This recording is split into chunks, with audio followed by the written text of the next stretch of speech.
সময় যেহেতু সীমিত, আপনারা সাবস্ক্রাইব হয়ে গেলে একটু প্লিজ ডান করবেন। এবং প্রায় 9টা 10 বেজে গেছে।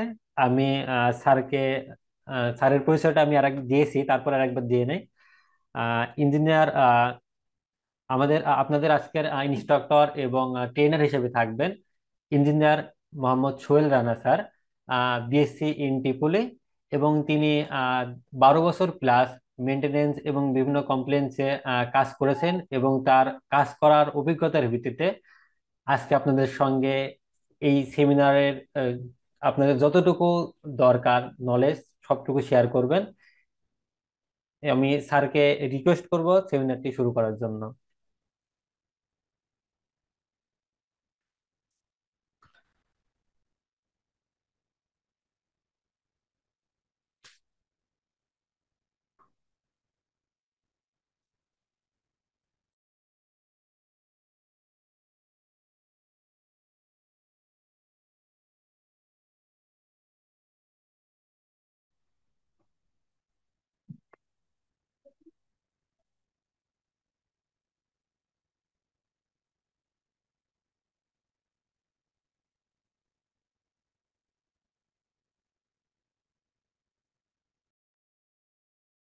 সালামু আলাইকুম রহমতুল্লাহ। সকল পার্টিসিপেন্ট ভাইদেরকে ধন্যবাদ জানাই অ্যাডভান্টেকের পক্ষ থেকে এবং আমার পক্ষ থেকে, যে আপনাদের শত ব্যস্ততার মধ্যেও আপনারা জাস্ট টাইমে যুক্ত হয়েছেন এবং কিছু কথা শোনা এবং আলোচনা করার জন্য আপনাদেরকে আন্তরিকভাবে ধন্যবাদ জানাই। তার সাথে সাথে যে বিষয়টা হয়তো আপনি নেওয়ার জন্য এখানে এসেছেন, সেটা যেন প্রতিফলন কিছুটা হলো আমি ঘটাতে পারি, বা কিছু জিনিস হলো আমি আপনাদের সাথে শেয়ার করতে পারি, এই কামনা করতেছি। বিষয়টা হচ্ছে যে আজকের অনেক কথাই মুজাহিদ সাহেব বলেছেন। আমি আমার পরিচয়টা আমি নিজেই দিই, যে আমি engineer Mohammad Sohel Rana, BSc in ত্রিপুলি, electrically diploma. তার সাথে সাথে মেনটেন্স এবং কমপ্লায়েন্স, টেকনিক্যাল অডিট, গ্রুপ কোম্পানিতে 12 বছর আমি জব করেছি। বর্তমানে আমি অ্যাডভান্টেকের অপারেশন ডিরেক্টর হিসেবে আছি, সেল সার্ভিস। অ্যাডভান্টেকের দুইটা প্রতিষ্ঠান, অ্যাডভান্টেক ইঞ্জিনিয়ারিং লিমিটেড আর অ্যাডভান্টেক বিডি। বিডি পার্টে আমরা লার্নিং পার্টটা আপনাদের সাথে শেয়ার নলেজ করি। অ্যাডভান্টেক ইঞ্জিনিয়ারিং লিমিটেড আমরা spare parts, machinery, automation, consultancy হিসেবে সার্ভিস দিয়ে থাকি। এই দুই প্রতিষ্ঠানের বর্তমানে আমি অপারেশন ডিরেক্টর হিসেবে আছি। আমাদের আরেকটা প্রতিষ্ঠান আছে, এনএডিএল ইঞ্জিনিয়ারিং ডেভেলপমেন্ট লিমিটেড, গাজীপুরে, এটার ম্যানেজিং ডিরেক্টর। আর গ্রুপ কোম্পানিগুলোতে ডাইং, ফিনিশিং, ফ্লেক্সিবল প্যাকেজিং, আপনার ব্রিটিশ টোবাক্কো, এগুলোতে দীর্ঘদিনের কাজ করার এক্সপিরিয়েন্স। তো যেহেতু আমার বিজনেস প্লাস হচ্ছে জব একসাথে চলা, এবং সিনিয়র পজিশন, লাস্ট আমি ডেপুটি ম্যানেজার হিসেবে গ্রুপ কোম্পানিতে ছিলাম, ডিসেম্বরে রিজাইন দিয়ে অ্যাডভান্টেজে ফুল টাইম আমি জয়েন করি। তো এখানে কিছু বিষয় আছে যে ইঞ্জিনিয়ার হিসেবে একদম কন্ট্রোলিং থেকে শুরু করে সাবস্টেশন থেকে নিজে কাজ করেছি, কাজ করিয়েছি। একাধিক কোম্পানি অডিট ফেস করেছি, আরএসি বলেন, নিরাপন বলেন, এগুলা কয়েকটা কোম্পানির, গ্রুপ কোম্পানিতে হেড অফিসে বসার কারণে সবগুলো মনিটরিং করতাম। তার সাথে সাথে বর্তমানে অ্যাডভান্টেজে যেহেতু কনসালটেন্সি হিসাবে কাজ করতেছি, অটোমেশন নিয়ে কাজ করছি, স্পেয়ার পার্টস নিয়ে কাজ করতেছি, ও টেকনিক্যাল ইস্যুগুলো নিয়ে ফ্যাক্টরির সাথে। তখন হয়তো গ্রুপ কোম্পানির 3টা বা 4টা বা 5টা দেখতাম, এখন মনে করেন অসংখ্য কোম্পানি আমাদের সাথে কাজ করার একটা সুযোগ তৈরি করে দিয়েছে আল্লাহ তাআলা। আপনাদের কি এই কাজ করার মধ্যে যে এক্সপিরিয়েন্স থেকে, বা হচ্ছে আমি যেটা ফিল করেছি, যে আসলে একটা ইঞ্জিনিয়ার এই বিষয়গুলো জানা দরকার, আমরা জানবো না, এবং শর্টকাট পদ্ধতিতে সেই বিষয়গুলো কিভাবে অর্জন করা যায়, সেই বিষয়গুলো আপনাদেরকে কিছু আমি নতুন করে জানানো না, জাস্ট আমার নলেজ শেয়ারিং করা, আপনাদের কাছ থেকে কিছু কথা শোনা, মানে দ্বিমুখিক একটা আলোচনা, যে আমি শুধু বলবো আপনারা শুনবেন, বিষয়টা এরকম না। আপনাদের এখানে অনেক এক্সপিরিয়েন্স পার্সন আছেন। আর এক্সপিরিয়েন্স বিষয়টা হচ্ছে কি, যে এটা হচ্ছে মাঠ ময়দান থেকে পাওয়া, যে আপনার জীবনে যেটা ঘটে গিয়েছে, আমাকে যদি আপনি শেয়ার না করেন, আমি এটা মানে কখনোই আমি পাবো না। ঠিক আছে? তো এই বিষয়গুলো আপনাদের সাথে আমি শেয়ার করব। প্রথমেই আমি অ্যালায়েন্স আমাদের নামে একটা অডিট ফার্ম, অডিট প্রতিষ্ঠান, এটার ব্যাপারে একটু বলবো। যে যখন বাংলাদেশে আপনার 2013 সালে রানা প্লাজার বিল্ডিং ক্লাবস হয়, তাজরিন ফ্যাশন, এগুলা সমসাময়িক সময়ে, তখন আমরা দেখেছি কতটা মানুষের আর্তনাদ এবং কতটা ভোগান্তি এবং কত মানুষের প্রাণ কেড়ে নিয়েছে একটা ঘটনা কেন্দ্র করে। তখন এই জিনিসটা কেন ঘটেছে, এটা আমরা নিয়ম মাফিক কমপ্লায়েন্স বা হচ্ছে কমপ্লায়েন্স বা স্ট্যান্ডার্ড নিয়ম অনুযায়ী না কাজ করার, বিল্ডিং তার স্ট্রাকচার অনুযায়ী কাজ করেনি, সেফটি গুলো ছিল না, নানান প্রবলেম। এবং আপনি দেখেছেন 2013-র আগে যে বিল্ডিং গুলো, যে একটা 10 তলা বিল্ডিং, নিচে মার্কেট, উপরে গার্মেন্টস ফ্যাক্টরি, তার উপরে আবাসিক, এই টাইপের বিল্ডিং গুলো ছিল। সেখানে কোনো নিরাপত্তা ব্যবস্থা ছিল না, ফায়ার হাইড্রেন্ট ছিল না, এক্সটিংগুইশার সিস্টেম ছিল না। তারপর হচ্ছে আপনার নিরাপত্তার জন্য যে আরো ইকুইপমেন্ট গুলো যেগুলো থাকা দরকার, এবং সাফিসিয়েন্ট আপনার সিঁড়ি ছিল না, বিল্ডিংটা স্ট্রাকচার দুর্বল ছিল নানান কারণে। এবং যেগুলো আপনার প্রবলেম হতে পারে, যেমন সাবস্টেশন বা হচ্ছে এই আপনার ইলেকট্রিক্যালের যে ওয়ারিং গুলো নিয়ম মাফিক ছিল না। এগুলো না থাকার কারণে কি হয় যে আপনার সঠিক যে আপনার একটা দুর্ঘটনা ঘটলো, সেখান থেকে কোনো কারণে বাই মিস্টেক কোনো একটা ঘটনা ঘটতে গেছে, সেটা রিমুভ করার মতো আমাদের ক্ষমতা ছিল না। এবং কোনো ঘটনা ঘটে গেলে সেটা থেকে পালানোর ব্যবস্থা, মানে জানে নিরাপত্তার ব্যবস্থার জন্য একাধিক সিঁড়ি ছিল না। এইগুলো নানান কারণে 2013-র আগে ছিল। 2013 সালে যখন এটা হলো, তখন আপনার বাংলাদেশে যারা বিজনেস করতো, যেমন ইউরোপ, আমেরিকা, আমাদের কাছে যে রেডিমেড গার্মেন্টস নিত আমাদের কাছে, এরা বললো যে না, আমরা আপনাদের সাথে আমরা ব্যবসা করব না। বাংলাদেশ থেকে ব্যবসাগুলো ওরা গুটিয়ে নেওয়ার চেষ্টা করলো। তো গুটিয়ে নেওয়ার চেষ্টা করলো যখন, তখন তো আপনি জানেন যে বাংলাদেশের আমরা মানে খুব ভালো পজিশনে ছিলাম, তখন তো দেশের অবস্থা কতটা খারাপ হলো এবং আমাদের কর্মসংস্থান ব্যবস্থা ডাউন হয়ে গেল। এখন দেখেন, একটা ফ্যাক্টরিতে 10,000, 20,000, 50,000, গ্রুপ কোম্পানিগুলোতে 5,000 মানুষের কর্মসংস্থানের ব্যবস্থা আছে, এখানে ইঞ্জিনিয়ার আছে, অনেক মানুষ আছে। এক ছোট ঘটনাকে কেন্দ্র করে কিন্তু গোটা কোম্পানিটা গেল, মালিকের কোটি কোটি টাকা গেল, আর আমাদের মানে যেখানে রেজিকের ব্যবস্থা আল্লাহ করছিল যে প্রতিষ্ঠানের মাধ্যমে, সেটাও গেল। কেন? একটা ছোট্ট ভুলের কারণে। এখন এটা একটা ইস্যু, তাহলে এগুলোকে স্ট্রংলি দেখা দরকার। এখন দায়িত্ব নিল কে? অ্যালায়েন্স আর হচ্ছে অ্যাকর্ড। 2013 সালে বললো যে, 13 সালের পরে বললো যে আপনারা আমাদের সাথে ব্যবসা করলে আমরা আপনাদের 5 বছরের জন্য বাংলাদেশের বিজিএম থেকে শুরু করে নীতি নির্ধারক রেডিমেন্টস গার্মেন্ট যারা আছে তাদের সাথে যে 5 ইয়ারের জন্য চুক্তিবদ্ধ হলো, যে আমরা মনিটর করব আপনাদের কোম্পানি, মনিটরিং করে যদি আমাদের মনে হয় যে না, কি কি ডেভেলপ করতে হবে, দেন তাহলে আপনাদের সাথে বিজনেস করব। এই কথার ভিত্তিতে আমাদের কাজ চলা শুরু, তখন অ্যালায়েন্স এবং হচ্ছে অ্যাকর্ড ইন্টারন্যাশনালি এই মানে এই দুইটা প্রতিষ্ঠান আমাদেরকে মনিটরিং করা শুরু করলো। এখন দেখেন, আমরা বাংলাদেশে তো টোটালি কোনো সেফটির কোনো ধারের কাছে নাই। এখন যদি একটা গ্রামের যারা মনে করেন 70 বছরের দাদাকে যদি বলেন যে দাদা এখন এই আপনার রেডিসন যেতে হবে, প্রোগ্রাম আছে আমার সাথে, আমি তো ইঞ্জিনিয়ার, তাহলে আপনি শার্ট প্যান্ট মনে করেন বেলমন থেকে করে ওই ইন করায় দেন, বেল্ট টেল্ট পরায়, তাহলে ওনার অবস্থা কি হবে? মানে খুব খারাপ অবস্থা না? যে উনি তো লুঙ্গি আর পাঞ্জাবি পরে ঘোরা, মানে 70 বছর ধরে ঘুরে আসছে। এখন আপনি 70 বছর পরে ওনাকে যদি আপনি টাইট ঝুলাই নেন, তাহলে তো ওনার অবস্থা খারাপ হয়ে যায়। কিছুটা আমাদের এরকম টাইপ হয়েছিল, এটা একটা গল্প কথা আর কি। যে আমরা তো কোনো সেফটির ধারের কাছেই যাই না, জানি না, বুঝি না, করি না। তাহলে যখন আপনাকে সেফটি বিষয়গুলোকে চাপায় মানে করতে বললো, তখন তো আপনার কাছে মনে হলো যে এই টাইপের। কিন্তু অ্যাকচুয়ালি অ্যালায়েন্স এবং অ্যাকর্ড নিয়ে অনেক কথা বলে। যেহেতু এই লাইনে কাজ করেছে, অনেক বড় বড় পজিশনের মানুষ এমন মানে কথাবার্তা বলে যে অ্যাকর্ড এরাকে ধ্বংস করে দিয়েছে, এই দিয়েছে, সেই দিয়েছে। তো হয়তোবা কিছুটা ব্যতিক্রমী হতে পারে কারো ক্ষেত্রে, ওটা ভিন্ন হিসেব। কিন্তু আমি মনে করি একজন কমপ্লায়েন্স ইঞ্জিনিয়ার হিসেবে, যে অ্যাকর্ড আর এস মানে কি অ্যাকর্ড অ্যালায়েন্স আর এস যদি না আসতো, আমরা এলোমেলো ভাবে চলতাম, কখনোই স্ট্রংলি, মানে কোম্পানিগুলো যতটা পরিপাটি হচ্ছে হতো না। আপনারা জানেন যে সিঙ্গাপুরের, আজকে যে আমরা সিঙ্গাপুর দেখতেছি, ছোটখাটো ইতিহাস থেকে পড়েছি আমরা যে তাদেরকে রাস্তাতে থুতু ফেলার কারণে, ময়লা ফেলার কারণে মানে পাছার উপর ব্যাট মারতো নাকি, এরকম মানে গল্প কথা শোনা। তো আজকে সিঙ্গাপুর কিন্তু হয়ে গেছে, কিন্তু ইউজ টু হয়ে গেছে তারা, কিন্তু আমরা তো ইউজ টু হতে পারিনি বাংলাদেশে কোনো জায়গায়।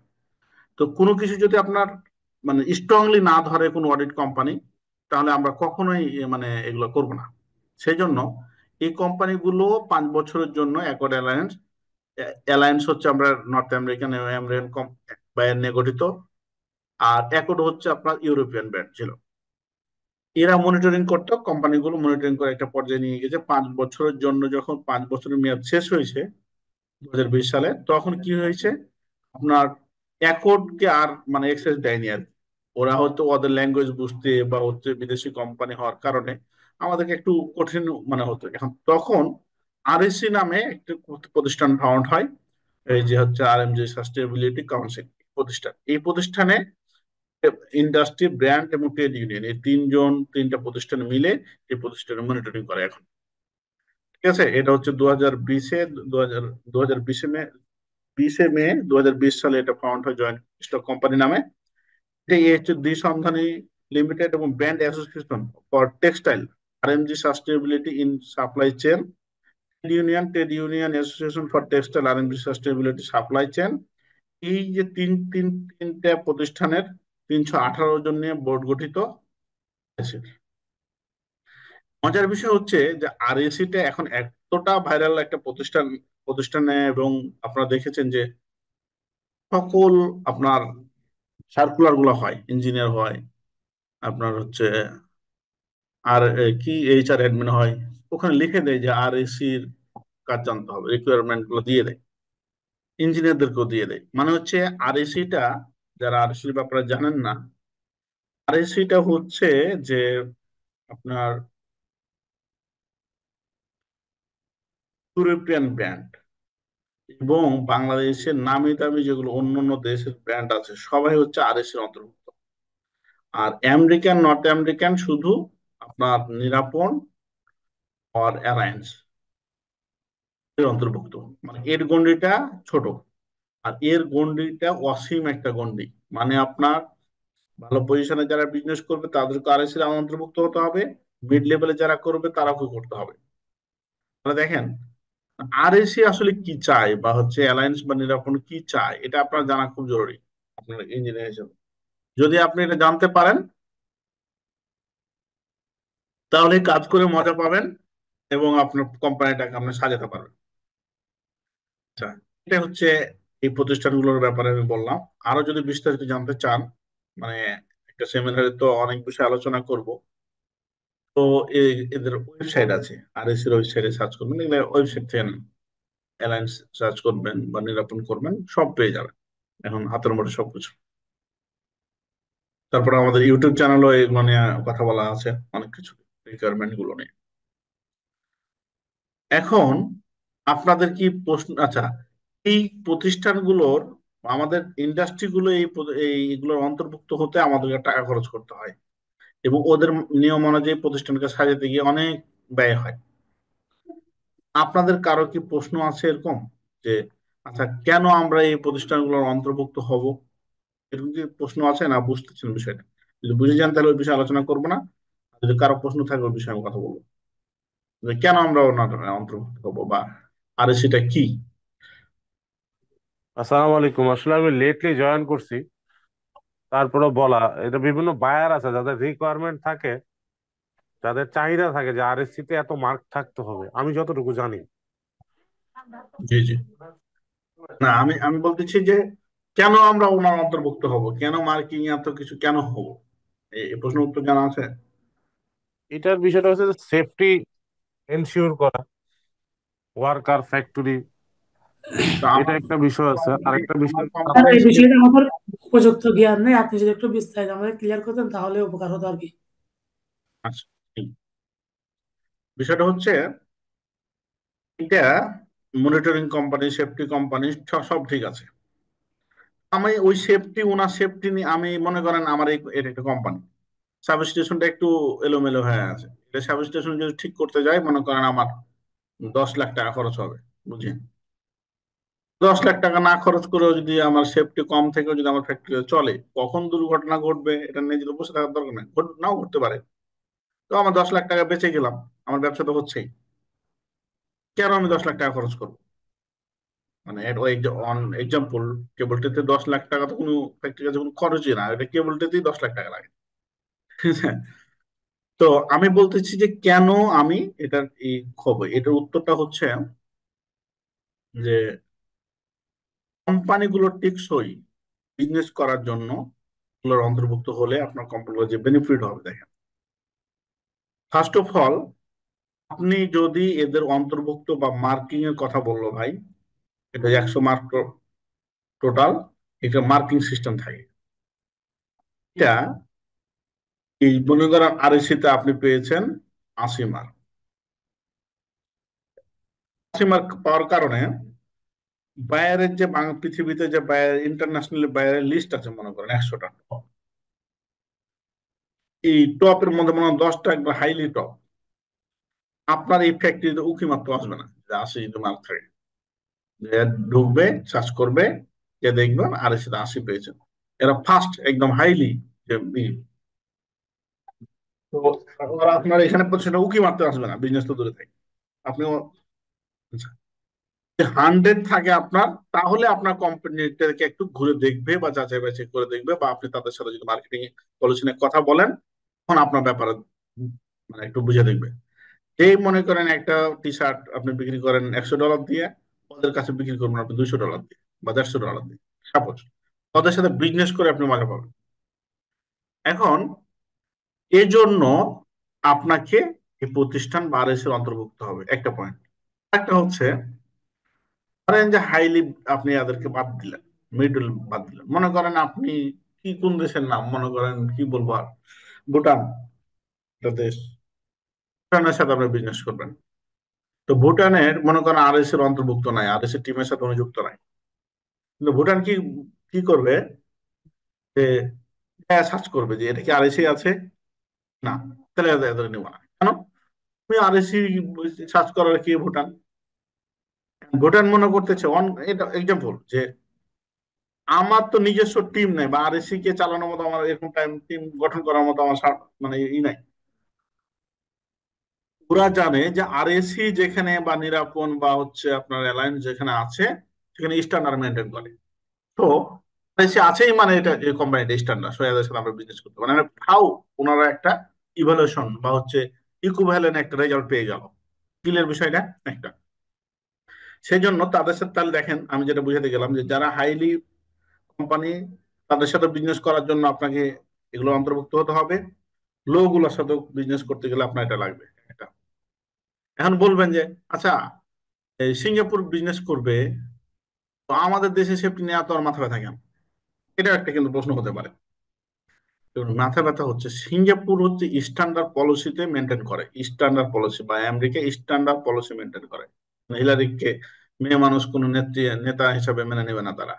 নেতা আবার মানে খুব লেকচার ঝাড়ে যে মেয়ের অধিকার, মেয়ের অধিকার। তো তারিখের মতো না হয়ে টাবের মতো মানুষ হয়। তো বিষয়টা হচ্ছে এগুলো আপনারা জানেন, বা স্ট্যান্ডার্ড মেনটেন করে। এখন ধরেন আপনি সিঙ্গাপুর বা আমেরিকান আমেরিকান কোম্পানি, মনে করেন আমেরিকান কোম্পানি অ্যাডভান্টেজ, অ্যাডভান্টেজকে বলা আছে যে তুমি যদি কারোর সাথে বিজনেস করতে চাও, প্রোডাক্ট নিতে চাও, যে যে দেশের পলিসি হচ্ছে এগুলো, পলিসি হচ্ছে এগুলো, এগুলো তোমাকে মেনটেন করতে হবে ওই দেশের সাথে। তুমি যদি মেনটেন না করো তোমার লাইসেন্স ক্যান্সেল। এখন অ্যাডভান্টেজ বাধ্য এগুলো মানতে। আমেরিকা সরকার মনিটরিং করবে অ্যাডভান্টেজকে, যে যে তুমি বাংলাদেশ থেকে মাল নিবা কোনো সমস্যা নাই, যদি এগুলো পলিসি মেনটেন না করো, তুমি যে কোম্পানিতে নিবা মানে গার্মেন্টস সাবস্টেশন পুড়ে যেয়ে মরবে 200 মানুষ, 100 মানুষ, রেসপন্সিবিলিটি তোমার। তাহলে আমার অ্যাডভান্টেজ কি দেয় মানে খেয়ে কাম নাই যাওয়া ওই কোম্পানিতে, খারাপ কোম্পানিতে আমার মাল নিতে হবে বাংলাদেশের, না, নেবো না।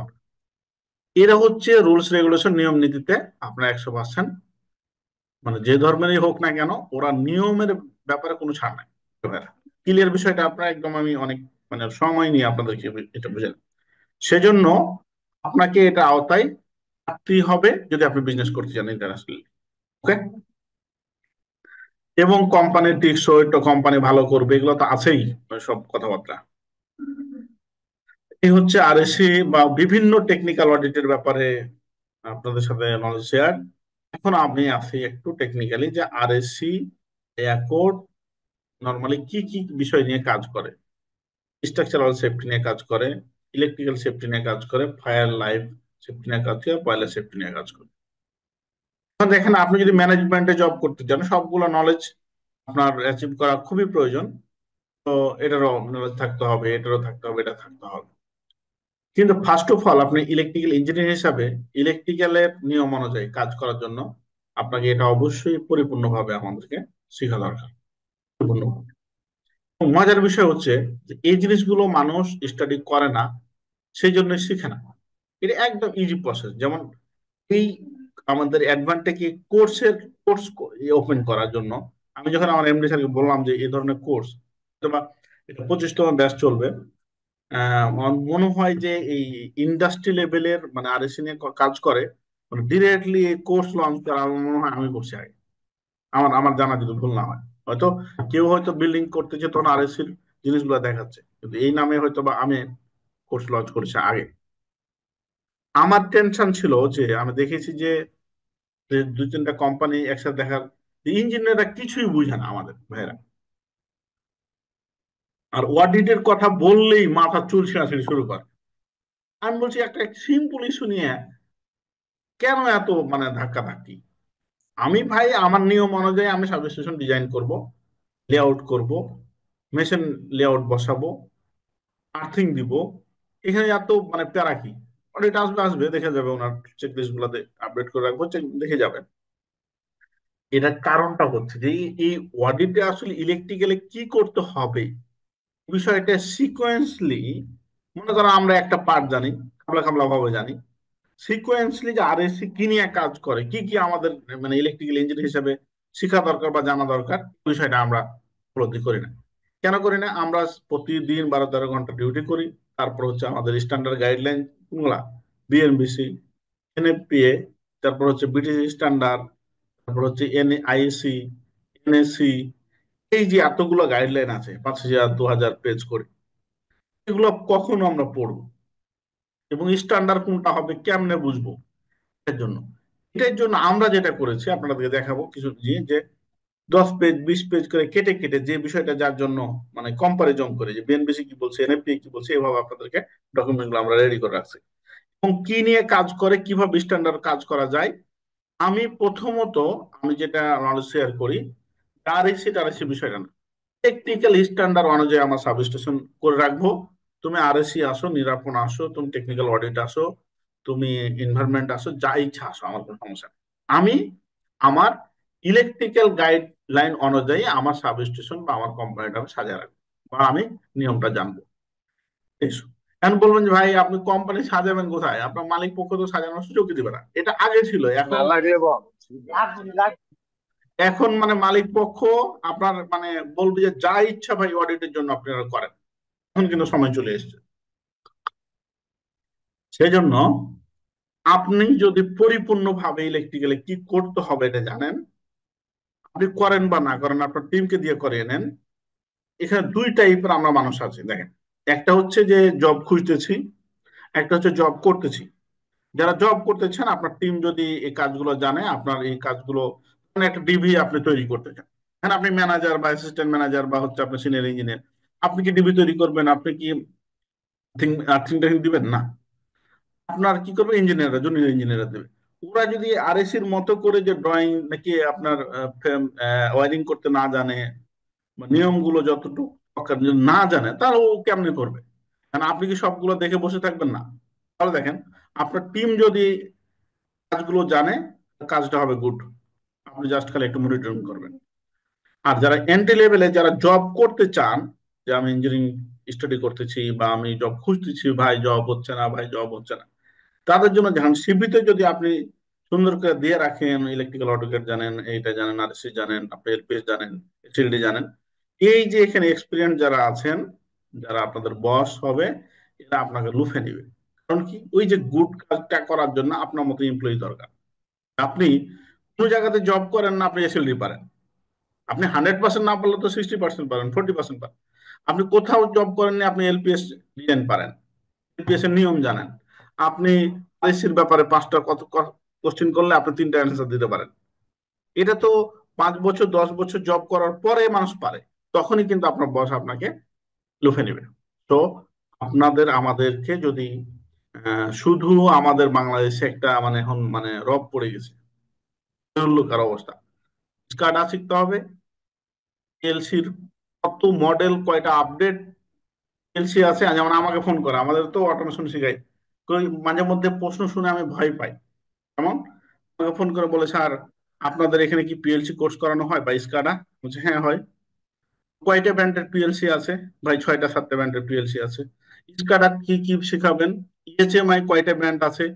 আমি তখন ভয় করি কথা বলতে, যে তো ইনি বড় মাপের প্রোগ্রামার, তো আরো অ্যাডভান্স লেভেলে কাজ শিখবে, তো একটু দেখি। আর কথা যখন শেষ হয় তখন আমি ফোনে বলি যে ভাই আপনি কোথায় আছেন, কি করতেছেন? বলছে না আমি কোথাও তো নাই, আমি চাকরি করছি বা অমুক ইলেকট্রিশিয়ান হিসাবে আছি বা চাকরি করব, মনে করছি যে পিএলসি অটোমেশনটা শিখতে হবে, তাই আমি খোঁজ খবর নিচ্ছি। এটা একটা ভুলের স্বর্গে ইউটিউব দেখে আমরা শিখেছি যে কাডা পিএলসি শিখলেই আমাদের অনেক ডিমান্ড ডিমান্ড। এখন আপনি আপনার আপনার পায়ের নিচে মাটি নাই, আপনার লাভ দেওয়ার যদি চেষ্টা করেন তাহলে হইব? আপনাকে পায়ের নিচে মাটি হচ্ছে ইলেকট্রিক্যাল ইঞ্জিনিয়ার হওয়ার, ইলেকট্রিক্যাল ইঞ্জিনিয়ার হতে হবে। ইলেকট্রিক্যাল লোড ক্যালকুলেশন, নিয়ম নীতি, স্ট্যান্ডার্ড গাইডলাইন।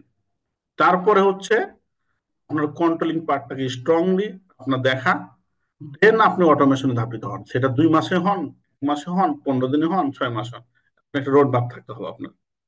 আর নিচে স্ট্রংলি পাথর বিছাইয়ে দেন, দেন আপনি লাভ দেন করে, আপনি কাজে আসবে আপনার। আপনাকে এন্ট্রি লেভেলে কখনো ওই অটোমেশন ইঞ্জিনিয়ার হিসেবে কোথাও আপনি বাংলাদেশে নিয়োগ পাবেন না। আর আপনি ওই যে অটোমেশন শিখেছেন সেই অটোমেশন দিয়ে আপনি বেশি ভালো কিছু করতে পারবেন না। আমি কখনোই, এটা আপনার ভুল বুঝবেন না যে আমি অটোমেশন আমি শিখতে কি আপনাকে। মাঝখানে মাঝখানে একটু ইন্টারাপ্ট করতে পারি, কথা বলতে পারি যদি অনুমতি দেন? একটু একটু একটু যে আপনাকে আমি বলতেছি না যে আপনি অটোমেশন শিখেন না, হ্যাঁ। অবশ্যই আপনি অটোমেশন শিখবেন, এটা শিখতেই হবে। কিন্তু আপনি লোড ক্যালকুলেশন এবং হচ্ছে কন্ট্রোলিং পার্ট না জেনে অটোমেশনে না শেখার জন্য আমি ভাই হিসাবে, ছোট ভাই হিসেবে পরামর্শ দেব। ঠিক আছে? যদি আপনি এরকম সাজাতে পারেন আবার, যে না আমি ভাই 6 মাসের জন্য ফোন করেছি একদম স্ট্রংলি, আমি এই ক্যালকুলেশন পার্ট শিখবো, আমি কন্ট্রোলিং পার্ট শিখবো, দেন আমি অটোমেশন শিখেই আমি চাকরি জয়েন করবো, গুড, ভেরি গুড, আপনার এটা আরো ভালো কথা। কিন্তু অনেকে কিছুই জানে না। একবার আমি যেহেতু ট্রেনিং পার্ট নিয়ে কাজ করি এবং 2014 সাল থেকে ডিরেক্ট ট্রেনিং নিয়ে কাজ করি, সেই জন্য দেখেছি যে প্রথমে আগে আপনার S7-1200 নিয়ে কাজ করতেছে। আর মানে কন্ট্রোলিং এ ওনাকে যদি রিভার্স ফরওয়ার্ড করতে বলেন, 25 কিলোওয়াট সমান সমান কত আপনি করতে পারবে না। এটা একটা দুঃখের জায়গা। তার জন্য চাকরি পাওয়া অনেক কঠিন হয়ে যাবে, পাবে না বিষয়টা বলবো না, একটা issue। তো ভাই আপনি কি বলতে চাচ্ছিলেন, প্লিজ আপনার কথাটা শুনে আমি মেন পার্টে যাবো। আচ্ছা, বিষয়টা হচ্ছে যে আমরা আসলে অটোমেশন নিয়ে অনেক কিছু বলি। তো আমি কিছুদিন বলবো অনেকদিন ধরে চাকরি করি, এরকম আহামরি অটোমেশনের ব্যবহার আমাদের দেশে নাই। আমি একটা প্রজেক্ট আছে যেখানে অনেকগুলা বিট ডাইং বিভিন্ন রকম মেশিন আছে, র্যান্ডমলি যে অটোমেশন করে প্রোগ্রামিং করে মেশিনের পিএলসি চেঞ্জ করে ফেলা হয় এরকম করে, হুম হুম। বা একটা জুনিয়র লেভেলের ইঞ্জিনিয়ারের হাতে দিয়ে দিল যে তুমি অটোমেশন করে ফেলো মেশিনটা। এখন আর মালিক পক্ষ এরকম যায় না। তাদের কথা হচ্ছে পারফেক্ট জিনিসটা, জিনিসটা আমার পারফেক্ট হতে হবে একদম জিস আগে যেমন ছিল পরও সেরকম।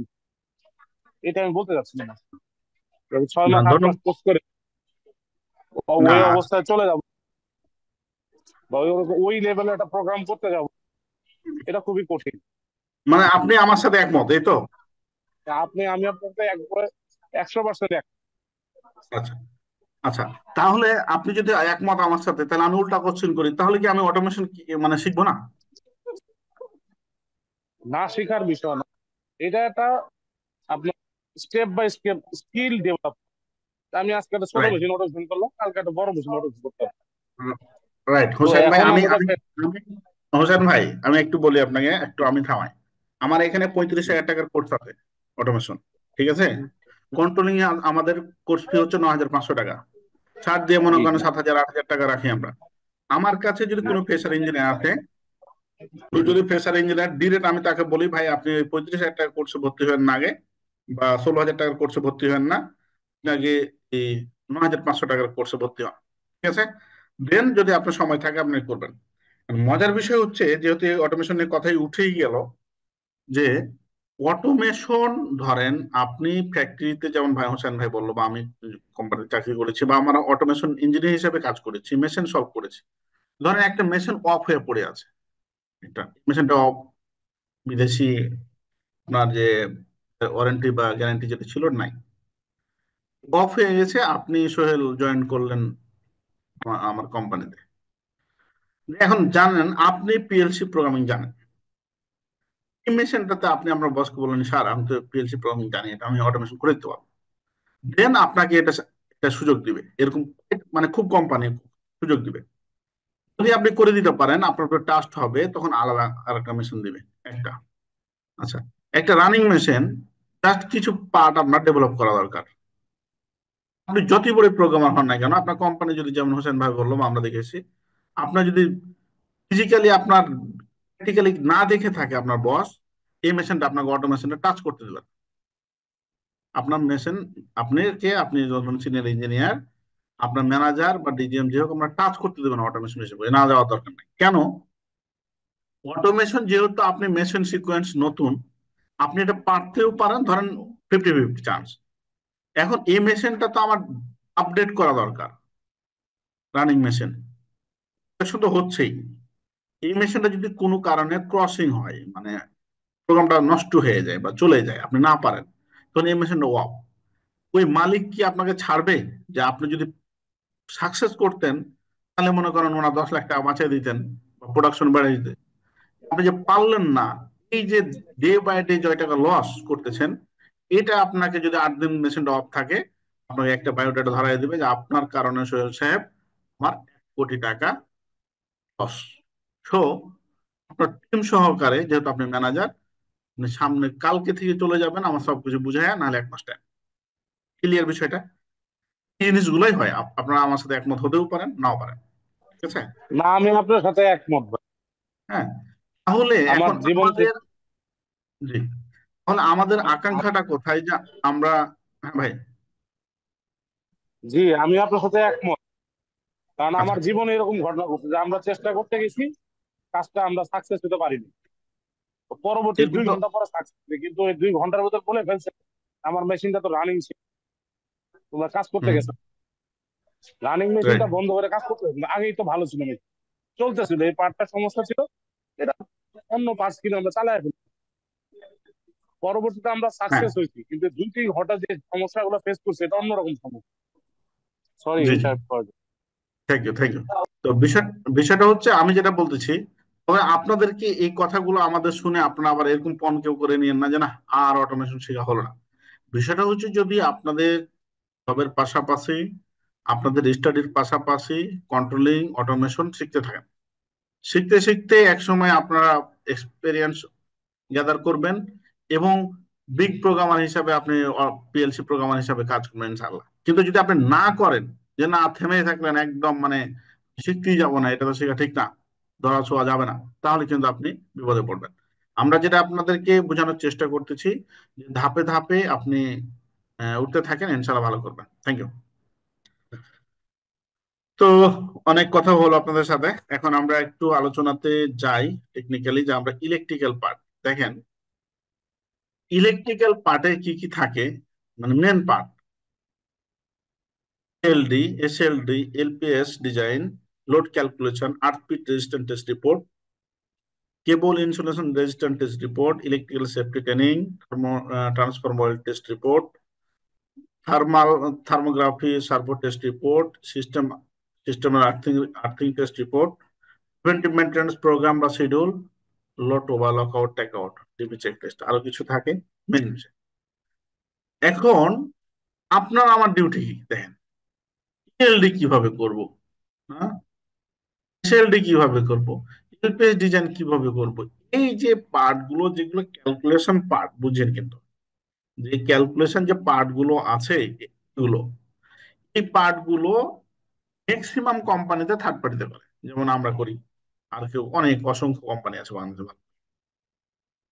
এখন এই কোম্পানিগুলো করে গুড, আপনি ইঞ্জিনিয়ার হিসেবে এগুলো মনিটর করতে হবে। মনে করেন আপনি এলপিএস একটা আমি রিপোর্ট আপনাকে তৈরি করে দিলাম বা একটা ইনস্টল করলাম, এই যেখানে ভুল থাকবে বা সঠিকভাবে হলো কিনা এটা জানার জন্য আপনাকে জানতে হবে। আর যদি মনে করেন যে থার্ড পার্টির দরকার নেই, আমি নিজেই করবো এসএলডি, এলপিএস, যেমন আমি যতগুলো কোম্পানিতে জয়েন করছি মিড লেভেলে যখন করতাম, আমি ডাইরেক্ট স্যারকে বলতাম যে স্যার এই ট্রান্সফর্মার ওয়েল টেস্ট রিপোর্ট ছাড়া সব রিপোর্ট আমি করি আজকে থেকে।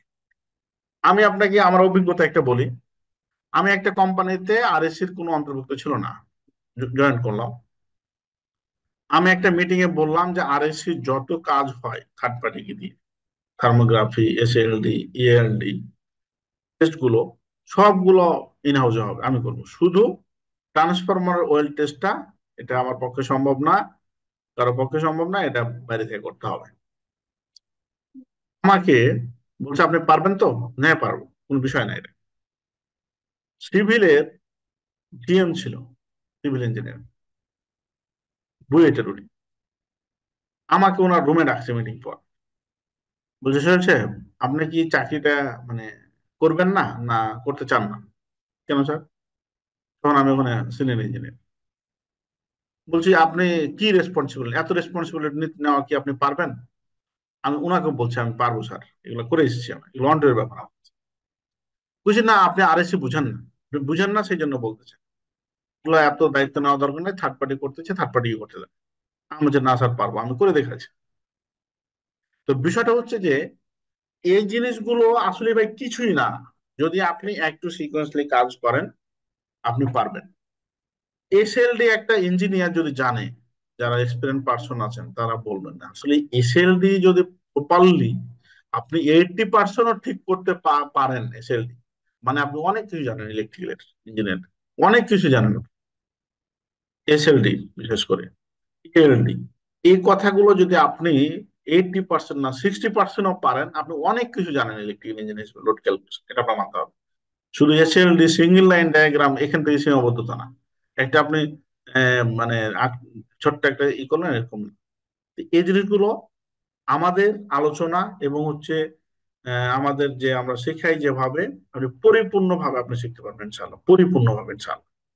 হ্যাঁ, এবং ইলেকট্রিক্যাল আপনি অটোক্যাডও শিখতে পারবেন। তো এখানে দেখেন বরাবরই প্রশ্ন কিছু প্রতিদিনই এই শ্রেণী আপনাদেরকে আমি ই করি যে বাস বার ক্যালকুলেশন কিভাবে করবেন, কেবল ক্যালকুলেশন, লোড ক্যালকুলেশন কিভাবে করবেন, ট্রান্সফরমার ক্যালকুলেশন, লোড কত প্রকার, পাওয়ার ফ্যাক্টর ক্যালকুলেশন কিভাবে করবেন, এসিবি বিসিবি কোনটা কখন ইউজ করবেন, তিন ফেজের মধ্যবর্তী গ্যাপ কত থাকবে, এমসিসিবি সেট পয়েন্ট কিভাবে নির্ধারণ করবে, ট্রান্সফর্মার আর্থিং কয়টা দিতে হবে, জেনারেটর আর্থিং কয়টা দিতে হবে, আর্থিং ক্যালকুলেশন কিভাবে করবেন, এলটির আর্থিং কয়টা দেবেন, রেজিস্টার আর্থিং কয়টা দেবেন, আর্থিং এর কেবল কিভাবে নির্ধারণ করবেন, সিস্টেম আর্থিং এর রেজিস্ট্যান্সের মান কত হওয়া উচিত, আর্থিং এর কেবল ফেজের কত পার্সেন্ট হতে হবে, এলপিএস এর রেজিস্ট্যান্সের মান কত হওয়া উচিত, এলপিএস এর বোরিং কত ফিট হওয়া উচিত, সিস্টেম আর্থিং এর বোরিং কত হওয়া উচিত, এলপিএস এর আর্থিং এর সর্বনিম্ন মান কত ফিট কি, সিস্টেম আর্থিং এর রডের সাইজ কত হবে, এলপিএস এর কপার রডের মান কত হতে হবে, আরএসসি এর কাজ কি, থার্মোগ্রাফি কি, থার্মোগ্রাফি কয়টা স্টেজ আছে, কেবল ইনসুলিন রেজিস্ট্যান্স মান কত মেগার উপরে হতে হবে, আরএসসি ব্যালেন্স কি। দেখেন এটা হচ্ছে জাস্ট আপনাদেরকে একটু যারা নতুন জয়েন করেন ধারণা দেওয়ার জন্য। এই কোশ্চেন গুলো কিন্তু ভেরি সিম্পল কোশ্চেন, কারণ আপনি কয়টা পারবেন সেটা আপনার ইস্যু। এগুলো প্রতিনিয়ত এগুলো মানে আপনার কাজ করতে হবে, এগুলো প্রশ্ন উত্তর দিতে হবে যদি চাকরি আপনি ইন্ডাস্ট্রিতে করতে চান। এখন জাস্ট আপনাদের ভাবার জন্য এই প্রশ্নটি দেওয়া। এখন এখানে আরেকটু ছোট্ট একটু গল্প, যে আমরা সব সময় এটা আমার বলি যে আমরা উল্টা দিকে চলি।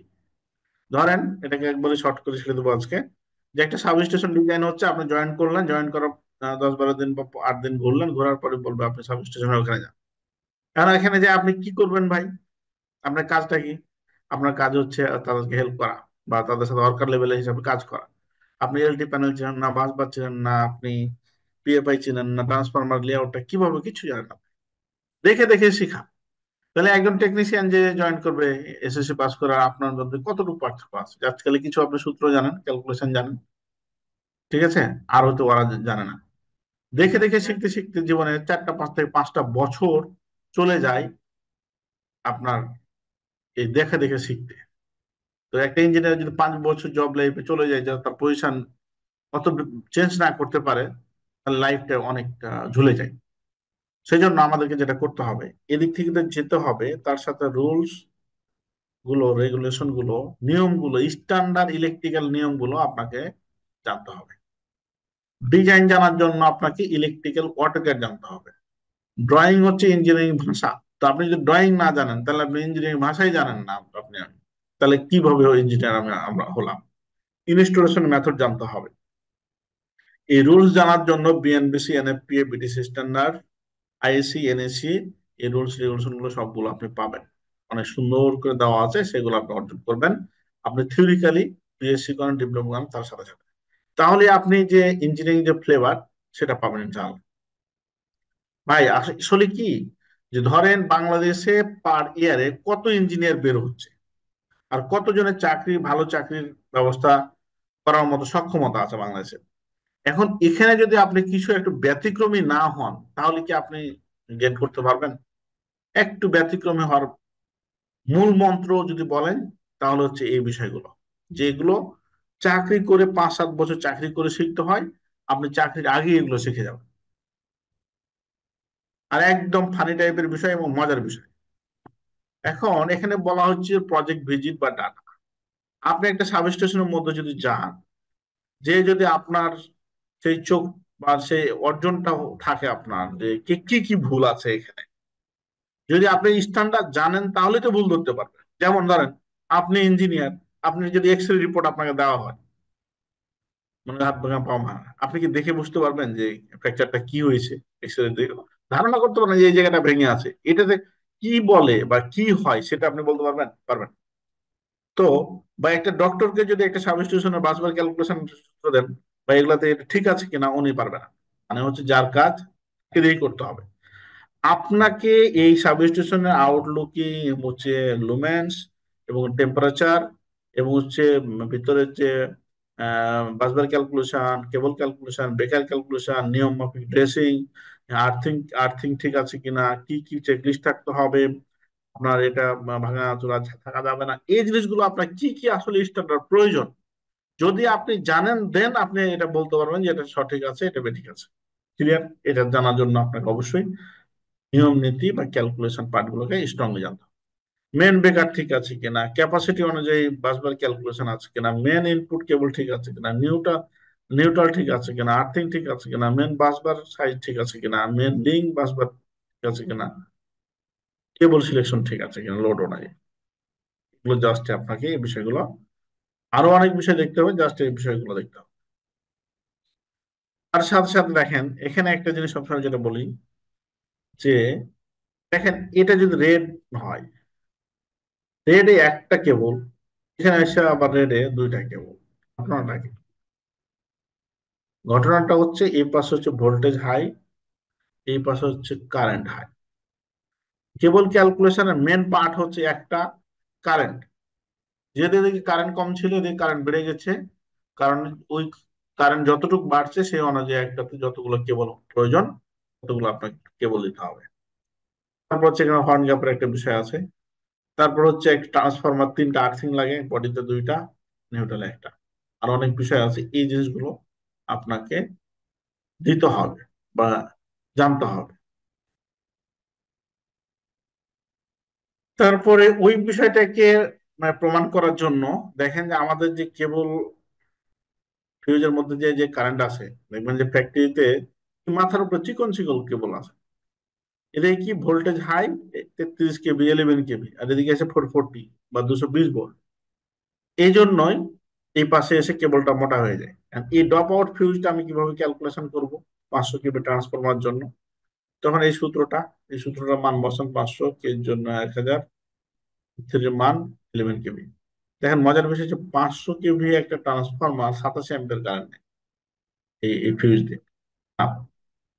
সেফটি ফ্যাক্টর যদি আপনি আপনার মতো করে দিবেন 1.25 নিই, তাহলে 33 অ্যাম্পিয়ার। বুঝতেছেন? 500 কেভি ট্রান্সফরমার 33 অ্যাম্পিয়ার নেয়। এখন 33 অ্যাম্পিয়ারে আপনি লিখে দিলেন যে ইঞ্জিনিয়ার, মানে আপনার মালিক পক্ষকে 33 অ্যাম্পিয়ারের ফিউজ লাগবে। এখন আপনি ক্যালকুলেশন আমি শিখেছি, আপনি শিখছেন, এটা ঠিক আছে। 33 অ্যাম্পিয়ারের ফিউজ বাজারে হয় না, বিদেশেও হয় না। এই টাইপের যদি আপনি লেখেন, তাহলে আপনি ইঞ্জিনিয়ার হিসাবে তো আপনি যখন মালিক ঘুরবে, ঘোরার পর আপনার কাছে তো আসবে যে ফিউজটা কোথায় পাওয়া যায় না, দোকানদারকে বলবে যে এই এই ইঞ্জিনিয়ার কে ইঞ্জিনিয়ার যে 33 অ্যাম্পিয়ার ফিউজ লিখছে, এটা কোনোদিন পায়? তখন মালিক আপনার কাছে আসবে, আপনি ম্যানেজার বা যেই পোস্টে বা ইঞ্জিনিয়ার আছেন, যে উনি ফিউজ কত হবে উনি লিখছে এটা জানে না, ওনাকে রাখা যাবে না বা উনি ভালো না, মান সম্মান যাবে আর কি। তাহলে আপনি কি কত নেবেন? কত কত আছে? 10, 15, 30, 40, 50, 60, 100, 20 নেবেন না? এটা হবে না।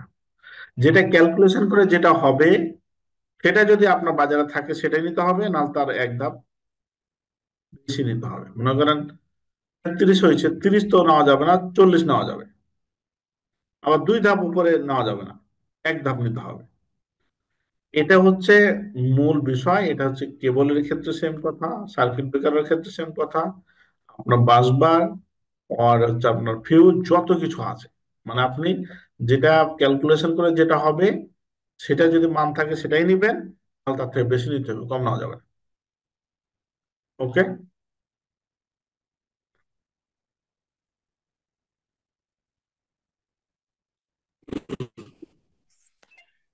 আচ্ছা, স্যার এই টপিকসটা যদি আরেকটু বলতেন, যে সার্কিট ব্রেকার, তারপর হলো কেবল, এটা হলো এক ধাপ বেশি নিতে হবে, আর আর কি কি বলছেন যেন স্যার? আমি বলতেছি যে ইলেকট্রিক্যালের যে আমাদের ইকুইপমেন্ট গুলো আছে, যেমন কেবল, বাসবার, আপনার হচ্ছে ব্রেকার, এগুলোই তো আমাদের, ঠিক আছে। তারপর হচ্ছে আপনার ম্যাগনেটিক কন্ট্যাক্ট, যেটা হবে, ধরেন আপনি ক্যালকুলেশন করে পেলেন 45 45 অ্যাম্পিয়ার, ঠিক আছে। তো একটা কেবল আছে ধরেন যে 6 RMS এর। 6 RMS এর কেবলের ক্যাপাসিটি হচ্ছে আপনার 40 অ্যাম্পিয়ার নিতে পারে, ধরেন সাপোজ এটা। এখন আপনার লোডে কত? 45 অ্যাম্পিয়ার প্রয়োজন। তাহলে এই 6 অ্যাম্পিয়ার আপনি কেবল দিতে পারবেন, 10 RMS কেবল আপনাকে দিতে হবে। 10 RMS কেবল দিলে মনে করেন এটাতে ক্যাপাসিটি হচ্ছে যে 60 বা 70 অ্যাম্পিয়ার, বুঝেন? কোনো সমস্যা নাই, এই 10 20 বেড়ে গেছে, কোনো সমস্যা নেই। এটা হচ্ছে কম নিতে পারবেন না, বেশি নিতে পারবেন। এটা মনে করেন এখানে বেকার সেট করবেন আপনি 45 অ্যাম্পিয়ার। 45 অ্যাম্পিয়ারের বেকার বাংলাদেশে নাই বা প্রডিউস করে না। কত করে? 60 অ্যাম্পিয়ার করে। আপনি 60 নিতে হবে ভাই। সেট পয়েন্ট থেকে সেট পয়েন্ট দিবেন, নাহলে 60 চলবে। ক্লিয়ার বিষয়টা? আপনি যেভাবে প্রশ্ন করেছিলেন, আমাদের ডিভাইস গুলোকে এভাবে মানে ঠিক করতে হয় আর কি। আচ্ছা, টেকনিক্যালের এসএলডি বা লোড ক্যালকুলেশন স্যার পার্ট। বুঝতে পেরেছি এখন আপনার কথাটি। হ্যাঁ, জি স্যার। Thank you. ভাই কিছু বলবেন আলী ভাই? জি, আসসালামু আলাইকুম। ওয়ালাইকুম সালাম। যে আমার একটা ইয়ে ছিল ওই আগের পেজে, যে ওইখানে একটা সেফটি ফ্যাক্টর বা রিস্ক ফ্যাক্টর ধরছিলেন, যেটা 1.25। হ্যাঁ, এটার কোনো কিসের রেসপেক্ট, এটা কি কোনো আহ, কোন রুলস এর মানে এগেনস্টে এই 1.25ই হবে, না এর কম নিলেও দেওয়া সম্ভব 1.15 এরকম? আচ্ছা, আপনার প্রশ্ন আমি বুঝেছি। যদিও আমরা প্রশ্ন পরে নেব, সিকোয়েন্সলি অনেক আলোচনা আছে। আমরা এই প্রশ্নের অ্যান্সার দিয়ে আমরা ধারাবাহিকভাবে আমি আলোচনা করব। আপনাদের মেহরবানি করে এই প্রশ্নগুলো যদি ভুলে যান একটু কাগজে টুকে রাখেন, সকল কোশ্চেন অ্যান্সার দেবো ইনশাল্লাহ। হ্যাঁ, আমরা নানা ধারাবাহিক আলোচনা করতে আমার অনেক রাত হয়ে যাবে, আপনারা কষ্ট পাবেন। তো ভাইয়ের প্রশ্নটাও অ্যান্সারটা দিই যে কোন নিয়মে আপনি রিস্ক ফ্যাক্টর দিবেন। এটার নিয়মটা হচ্ছে বিএনবিসি তো আছে, এনএফপিও তো আছে, ঠিক আছে। ওটাতে সিকোয়েন্সলি দিয়ে দেয় যে সেফটি ফ্যাক্টর 2.5 ফিক্স দিতে পারে বা ফ্র্যাকশন দিতে পারে যে 2. এখন আপনি এটা 1.25 নিতে পারেন, 2 নিতে পারেন, 2.25 নিতে পারেন, এরকম ভাবে আপনার একটা গাইডলাইনে বলে দেন। আরেকটা হচ্ছে একটা ডেস্কো বা হচ্ছে পিডিপি বা মানে যেই বা নেস্কো যেটাই বলেন না কেন, উনাদের একটা পলিসি থাকে। বলবেন যে উনাদের পলিসি আবার কি? পিডব্লিউডি এর পলিসি থাকে। উনাদের আসলে এই প্রতিষ্ঠানগুলো কোনো পলিসি মেকিং করার ক্ষমতা রাখে না। আপনারা জানেন কিনা জানি না। মনে করেন ডেস্কো, সরকারি কোম্পানি, বড় কোম্পানি, উনাদের ইলেকট্রিক্যালের কোনো পলিসি ডেভেলপ করার দায়িত্ব তাদের হাতে নাই। দায়িত্ব আছে কার কাছে আছে? আইএসির কাছে আছে, এনএসির কাছে আছে, ব্রিটিশ স্ট্যান্ডার্ডের কাছে আছে, এনএপি এর কাছে আছে। মানে নতুন কোন পলিসি মেকিং করার ক্ষমতা তাদের নাই। তবে কি আছে, বলবেন যে তাদের পলিসি কেন আছে? তাদের পলিসি এরকম আছে, অ্যানালাইসিস করার ক্ষমতা আছে। বিএনবিসিতে বা হচ্ছে এক্সপিরিয়েন্স ইঞ্জিনিয়ার যেটা টিম করতে পারে, আপনিও পারবেন। অ্যানালাইসিস করার ক্ষমতা, ধরেন একটাতে বলতেছে যে 2 ফ্যাক্টর রিস্ক ফ্যাক্টর নেবেন, একটাতে বলছে 2.5 নেবেন, এরকম আছে, আপনাকে আমি দেখাচ্ছি। তারপর হচ্ছে কেউ বলছে মনে করেন 1.5 নেবেন, ধরেন এরকম। এখন আমি ডেস্কো, আমি অ্যানালাইসিস করলাম যে প্র্যাকটিক্যালি যেটা আমি ইউজ করতেছি 2.5 নিলে অনেক হাই হয়ে যাচ্ছে, 1 পয়েন্ট নিলে অনেক লো হয়ে যাচ্ছে, 2 নিলেও মনে হচ্ছে কম হয়ে যাচ্ছে। তো একটু এভারেজ করে দেখি, আমি নিলাম 1.85। বুঝিনি ঘটনাটা, কিন্তু ধরেন আমি এটা নিলাম সেফটি ফ্যাক্টর 1.85 নিতে। তাহলে এখন যদি ধরি যে এটা হচ্ছে বিএনবিসি বলতেছে এটা, এটা হচ্ছে এনএফপি, ধরেন সাপোজ এটা বিটিসি স্ট্যান্ডার্ড, এটা কোড করে না কেউ। এখন আমি নিলাম কোথায়? 1.8, আমি ডেস্ক ডেস্ক। বলেন তো, আমি এনএফপি এগো টিকতেছে না, এটাও টিকতেছে, যে 1.5 চেয়েছিল আমি 1.5, তাহলে এটা আরো খুশি হয়েছে যে সেফটি ফ্যাক্টর আরো বাড়াইছে উনি। তারপরে যদি মনে করো 2 যাচ্ছে না, আমি একে আমি কনসিডার করে আমি কিন্তু এটা কন্টিনিউ করতেছি। আর সামহাও কোনো কারণে যদি আপনি এরকম নিয়ে নেন যে 2.22, দেখেন এই এনএপিও কেও মিট করতেছে, আপনার ব্রিটিশ স্ট্যান্ডার্ড কেও মিট করতেছে। আমি এই দুটার রেফারেন্সে আমি এটা করেছি। এরকম অ্যানালাইসিস করে মার্কেটে, যেহেতু ওরাই পাওয়ার নিয়ে কাজ করে, বিভিন্ন কোম্পানিগুলো বা বড় বড় ইঞ্জিনিয়ার থাকে, ওরা অ্যানালাইসিস করে এই ধরনের এই রিস্ক ফ্যাক্টরটা কম বেশি করে, মানে প্র্যাকটিক্যালি এক্সপিরিয়েন্স থেকে নিয়ে আপনার এবং ওনাদের অ্যানালিসিস যে এটা আছে, টিম আছে, তাদেরকে নিয়ে ওনারা একটা পলিসি করে। Clear brother? এটা সব কোম্পানি করে, এটা আরএসেরও আছে, আরএসের নিজস্ব একটা পলিসি আছে। মানে পলিসিটা এমন মামা ভাবে করে, বিভিন্ন কোনো গাইডলাইনকে আপনি ডিনাই করে না, কোনো গাইডলাইনকে মাথায় রেখেই এটা আপনার করতে পারে। মানে এই যে সর্বনিম্ন কত ছিল? 1.5 ছিল। এরকম সুযোগ নাই যে কোনো প্রতিষ্ঠান 1.1 নিয়ে কাজ করবে, এটা করবে না। এটার উপরে যতটা মিট করা যায়, যতগুলো গাইডলাইনকে ফলো করা যায়, সেটা করবে। ক্লিয়ার বিষয়টা আপনারা? স্যার একটা প্রশ্ন থ্যাংক ইউ। ছিল। যে স্যার এই যে রিস্ক ফ্যাক্টর যেটা আছে, আমি 1.25 ধরা হয়েছে হুম, এনএসি অনুযায়ী, আর বিএনবিসি যদি ফলো করি তাহলে 1.65। কিন্তু আমার প্রশ্নটা হচ্ছে এখানেই, যে আমি সাপোজ এই ড্রপ আউট ফিল্ড যেটা আছে এটার ক্যালকুলেশনে আমি রিস্ক ফ্যাক্টর যদি 1.25 ধরি, তো বারবার ক্যালকুলেশনে যা যদি আমি 1.65 ধরি, তাহলে এখানে কোনো মানে ডিস্টেন্স একটা বিএনবিসি একটা এনএসসি ফলো করলাম, এতে কোনো প্রবলেম হবে? বা না, যে কোনো একটা এ রুলেই? ধরনের এ ধরনের মানে এই কোশ্চেনটা নিয়ে আমরা আর কোশ্চেন নিব না প্লিজ, হ্যাঁ, নাহলে আলোচনা মানে সৌন্দর্য থাকবে না। আমি বলতেছি যে এ ধরনের ফিকশন হবে না। কারণ কি, আপনি যেটা নিবেন, আপনি তো মানে মানে বেখেয়াল টাইপের মানে হচ্ছে মানে রেসপন্সিবিলিটিহীন পার্সন হিসাবে তো নিবেন না। আপনি যেটা নিবেন সেটা সর্বোচ্চটা নিবেন এবং সিকোয়েন্স মেনটেন করেই নিবেন। এখন আপনি বলবেন যে ট্রান্সফরমারের ক্ষেত্রে আমি না, ভাই ট্রান্সফরমারে মনে করেন 2000 অ্যাম্পিয়ার লোড আপনি হিসাব করতেছেন, তখন এই হালকা পাতলা রিস্ক ফ্যাক্টর দিয়ে আপনার কিছু আসে যায় না। এই 2000 যদি সাবস্টেশনের জন্য আপনি রিস্ক ফ্যাক্টর নিয়ে যদি আপনি সাবস্টেশন ডেভেলপ করতে পারেন, ইউজার পয়েন্টে আপনি 1.6 ধরলেন না 1.25 ধরলেন, কিছু হবে না, এগুলোতে প্রবলেম হবে না। ক্লিয়ার আপনি? কোনো সমস্যা নেই। তবে হাইলি স্ট্যান্ডার্ড যেটা আপনাকে মেনটেন করতে হবে, আপনি কোনটা নেবেন এটা আপনার আপনার ইস্যু। যাক, থ্যাংক ইউ ভেরি মাচ, অনেকগুলো কোশ্চেন এর অ্যান্সার হলো। আমরা আমাদের মেন পার্টে যাব। আমরা দয়া করে বলতেছি আপনাদের সব অ্যান্সার দিব যতটুকু আমার জানা আছে। নাহলে বলবো যে আমার জানা নাই ভাইয়া, আপনি একটু আমাকে আলোচনা করতে দেন, আপনাদের কোশ্চেন গুলো মাথায় রাখেন।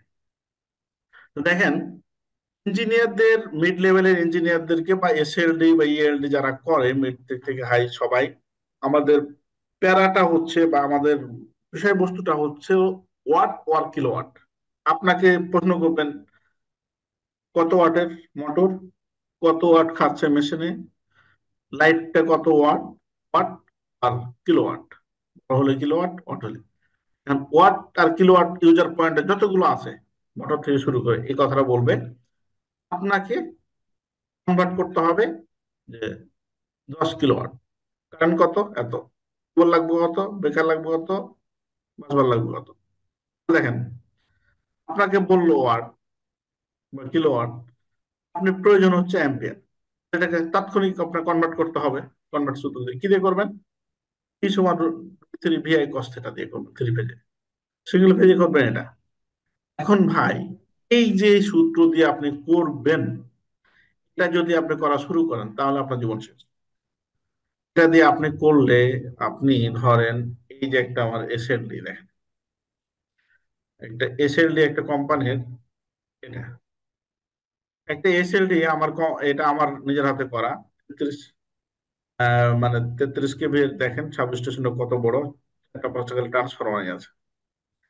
এই যে আপনার এত বড় একটা এসএলডি, মানে এতগুলো লোড, 100টা, 77টা, একটা হচ্ছে বেকার, এটা তো মনে করেন দেখেন 58, তারপর হচ্ছে এতগুলো লোড, এতগুলো লাইট ফ্যান থেকে শুরু করে, এই যে দেখেন এটা হচ্ছে 72, এই প্রত্যেকটা দেখেন এই যে 0.2 কিলোওয়াট, 0.24 কিলোওয়াট, 0.4 কিলোওয়াট, 4 কিলোওয়াট বলতে চাই আপনাকে সাজাতে হবে। এখন এই 1.5 কিলোওয়াট, 1.5 কিলোওয়াট, 1 কিলোওয়াট, 9.0 কিলোওয়াট। এই যে কিলোওয়াট বলতেছি, কিলোওয়াটের সাথে সাথে কি করতে হবে আপনাকে? এখানে কেবল ক্যালকুলেশন করতে হবে, আর্থিক ক্যালকুলেশন করতে হবে আপনাকে, এখানে বেকার ক্যালকুলেশন করতে হবে, আবার আপনাকে কেবল ক্যালকুলেশন করতে হবে। তাহলে এখন যদি এই পয়েন্ট ধরেন যে এই সেলটা আপনি এখানে 72টা আর এখানে একটা, 73টা আইটেম, 73টা আইটেম যদি আপনি ক্যালকুলেশন শুধু একটা পার্ট না, এখানে কেবল বেকার, কেবল বেকার, আর্থিং, আপনি সূত্রে অ্যাপ্লাই করা শুরু করেন, মানে আপনার একটা এসএলডি করতে 8 দিন লাগবে বা 5 দিন লাগবে বা একদিন লাগবে। আপনি এত বড় এসএলডি কয়দিনে শেষ করবেন? এটা হচ্ছে 1 মাস বা 2 মাস বা 15 দিনের কাজ। সো এগুলোর জন্য আপনার টেকনিক অবলম্বন করতে হবে। একটা গেল কি, আপনাকে কোনো ভাইভাতে গেছেন, আপনি, আপনাকে বললো যে ভাই 20 কিলোওয়াট সমান সমান কত অ্যাম্পিয়ার, তখন আপনি তাকে বলবেন স্যার আমাকে একটা A4 পেপার দেন বা আমাকে একটা সাইন্টিফিক ক্যালকুলেটর দেন, দিয়ে আপনি মনে করেন 2-3 মিনিট পরে অ্যান্সারটা। আমি অনেক ভাইকে ভাইভা নিয়েছি, দেখেছি এই কোশ্চেন গুলো খুব টেকনিক্যালি করতাম, উনি নিয়ে মনে করেন 2-3 মিনিট লাগিয়ে একটা অ্যান্সার করে। ঠিক আছে? তারপরে বলে, আমার প্রশ্ন করে ভাই ভোল্টেজ কত, কষ্টটা কত, এটা ও প্রশ্ন করে, প্রশ্ন করার পরে একটা আউটপুট তৈরি করে। বিষয়টা এটা হবে, এটা না। সেটা হচ্ছে টেকনিক্যালি যখন আপনি কোনো অ্যান্সার দিবেন তখন আপনার বস জানবে যে না এই ছেলেটাকে দিয়ে কাজে হবে। আপনি তো যে এই যে শর্টকাট যে মেথড গুলো আমরা বলবো, এটা তো ভাই এক্সপিরিয়েন্স পার্সনরা পারে, আপনি কোথা থেকে পেয়েছেন? তখন উনি মজা পাবে আপনাকে দিয়ে, না একে দিয়ে কাজ করানো যাবে। এই ধরনের যদি ভাইবাতে খালি প্রমাণ করতে পারেন কোনো জিনিস দিয়ে যে না এই ছেলেটা পারবে, দেন আপনার চাকরি কনফার্ম। এবং আপনি যদি মনে করে থাকেন যে আপনার বেতন হয়তো 20,000, আপনার হবে 25,000 জয়েনিং। তো সেই জন্য আপনাকে চাকরির ভাইবা তো ভালো করার জন্য কিছু টেকনিক অবলম্বন করতে হবে, আর হচ্ছে নিজের কাজ করা সুবিধা করতে হবে। তাই প্রতি সময় লোড ক্যালকুলেশনে তাকাইতে হবে নিচের দিকে যে আমার এই মেশিনে কত কিলোওয়াট লোড যাচ্ছে। এটার উপর থেকে নিচের দিক থেকে উপর দিকে যেতে হয় লোড ক্যালকুলেশনের নিয়ম। এখন ধরেন কিলোওয়াটের সাথে যদি আপনি 1 পয়েন্ট, যে কিলোওয়াটের সাথে যদি আপনি 1.8 গুণ দেন তাহলে 3 ফেজের কারেন্ট বের হবে। তাহলে এটাই আপনি দেখেন, এখন যদি বলি যে 10 কিলোওয়াট, 10 × 1.8, কয় মিনিট কয় সেকেন্ডের ব্যাপার, 3 সেকেন্ড লাগবে। এটা হচ্ছে 3 ফেজের ক্ষেত্রে। সিঙ্গেল ফেজের ক্ষেত্রে কিলোওয়াটের সাথে 5.68 গুণ দিলে, মনে করেন সিঙ্গেল ফেজে বললাম যে 10 কিলোওয়াট সমান সমান কত, 5.68 গুণ দেবেন। টেকনিক। ও ট্রান্সফরমারের বিষয়গুলো বের করতে পারবেন, ট্রান্সফরমারের ক্ষেত্রে আরেকটা মেথড আছে ওই সূত্র। এখন আমি সবসময় যেটা বলে আসি যে আপনি ইলেকট্রিক্যাল ইঞ্জিনিয়ার হিসেবে যখন কোনো কাজ করবেন, তখন অবশ্যই আপনাকে এই ভ্যালুটা কোথা থেকে আসলো এটা আপনার জানতে হবে। বলবেন যে এটা সোহেল ভাই বলেছে, মানে আপনার ভাই বাদ গেছেন, আপনি এটা বলেছেন, যে এটা কেন সোহেল ভাই, ওই যে অ্যাডভান্টেজের একজন ভাই ছিল বা আমার সাথে ছিল বা ভাই ছিল, উনি এটা জানেন। এই কথা হবে না ভাই, এই কথা চলবে না। আপনি শিখবেন, বাট ওনার নাম নেওয়া যাবে না। নাম নিতে হবে যে এটা আমি পেয়েছি সুমান √3 VI cos θ থেকে, সূত্র থেকে ইউনিটি মান আমি বের করেছি, এখান থেকে আমি পেয়েছি। যদি ভাই এরকম কথা আপনি বলতে পারেন, মানে বস আপনাকে নিয়ে মানে আন্দোলন করবে যে না ছেলে যিনি আসছে, এর জন্য আমি কিভাবে পেয়েছি 1 কিলোওয়াট √3 মান হচ্ছে 73, আমি প্রমাণ করতেছি যে আমি কিভাবে পেলাম এটা। এখন এটা 501.24, এটা আপনারা করতে পারেন। আমি এগুলো নিয়ে তো মাসে 2-3টা সেমিনার হয়, এই জন্য একটু মুখস্থ গেছে। আমি খুব বেশি পারি সেই জন্য মুখস্থ হয়েছে বিষয়টা এরকম না। এই যে আমার প্রমাণ হয়ে গেল যে এই সূত্র থেকে আমি একক কনভার্ট করে আমি এটা পেয়েছি। প্রশ্ন হচ্ছে যে 500 নিলেন কেন, এটা নিলেন কেন? এগুলো হচ্ছে স্ট্যান্ডার্ড নমিনাল ভোল্টেজ, এটা আমাদের গাইডলাইনে আছে, বিএনবিসিতে আছে। নমিনাল 3 ফেজের ক্ষেত্রে 400 নেবেন, ক্লিয়ার বিষয়টা। আর সিঙ্গেল ফেজ থেকে 220। এখন আমরা যদি সিঙ্গেল ফেজ হয় তাহলে কি হবে? সিঙ্গেল ফেজের ক্ষেত্রে 1000, সেম ভাবে।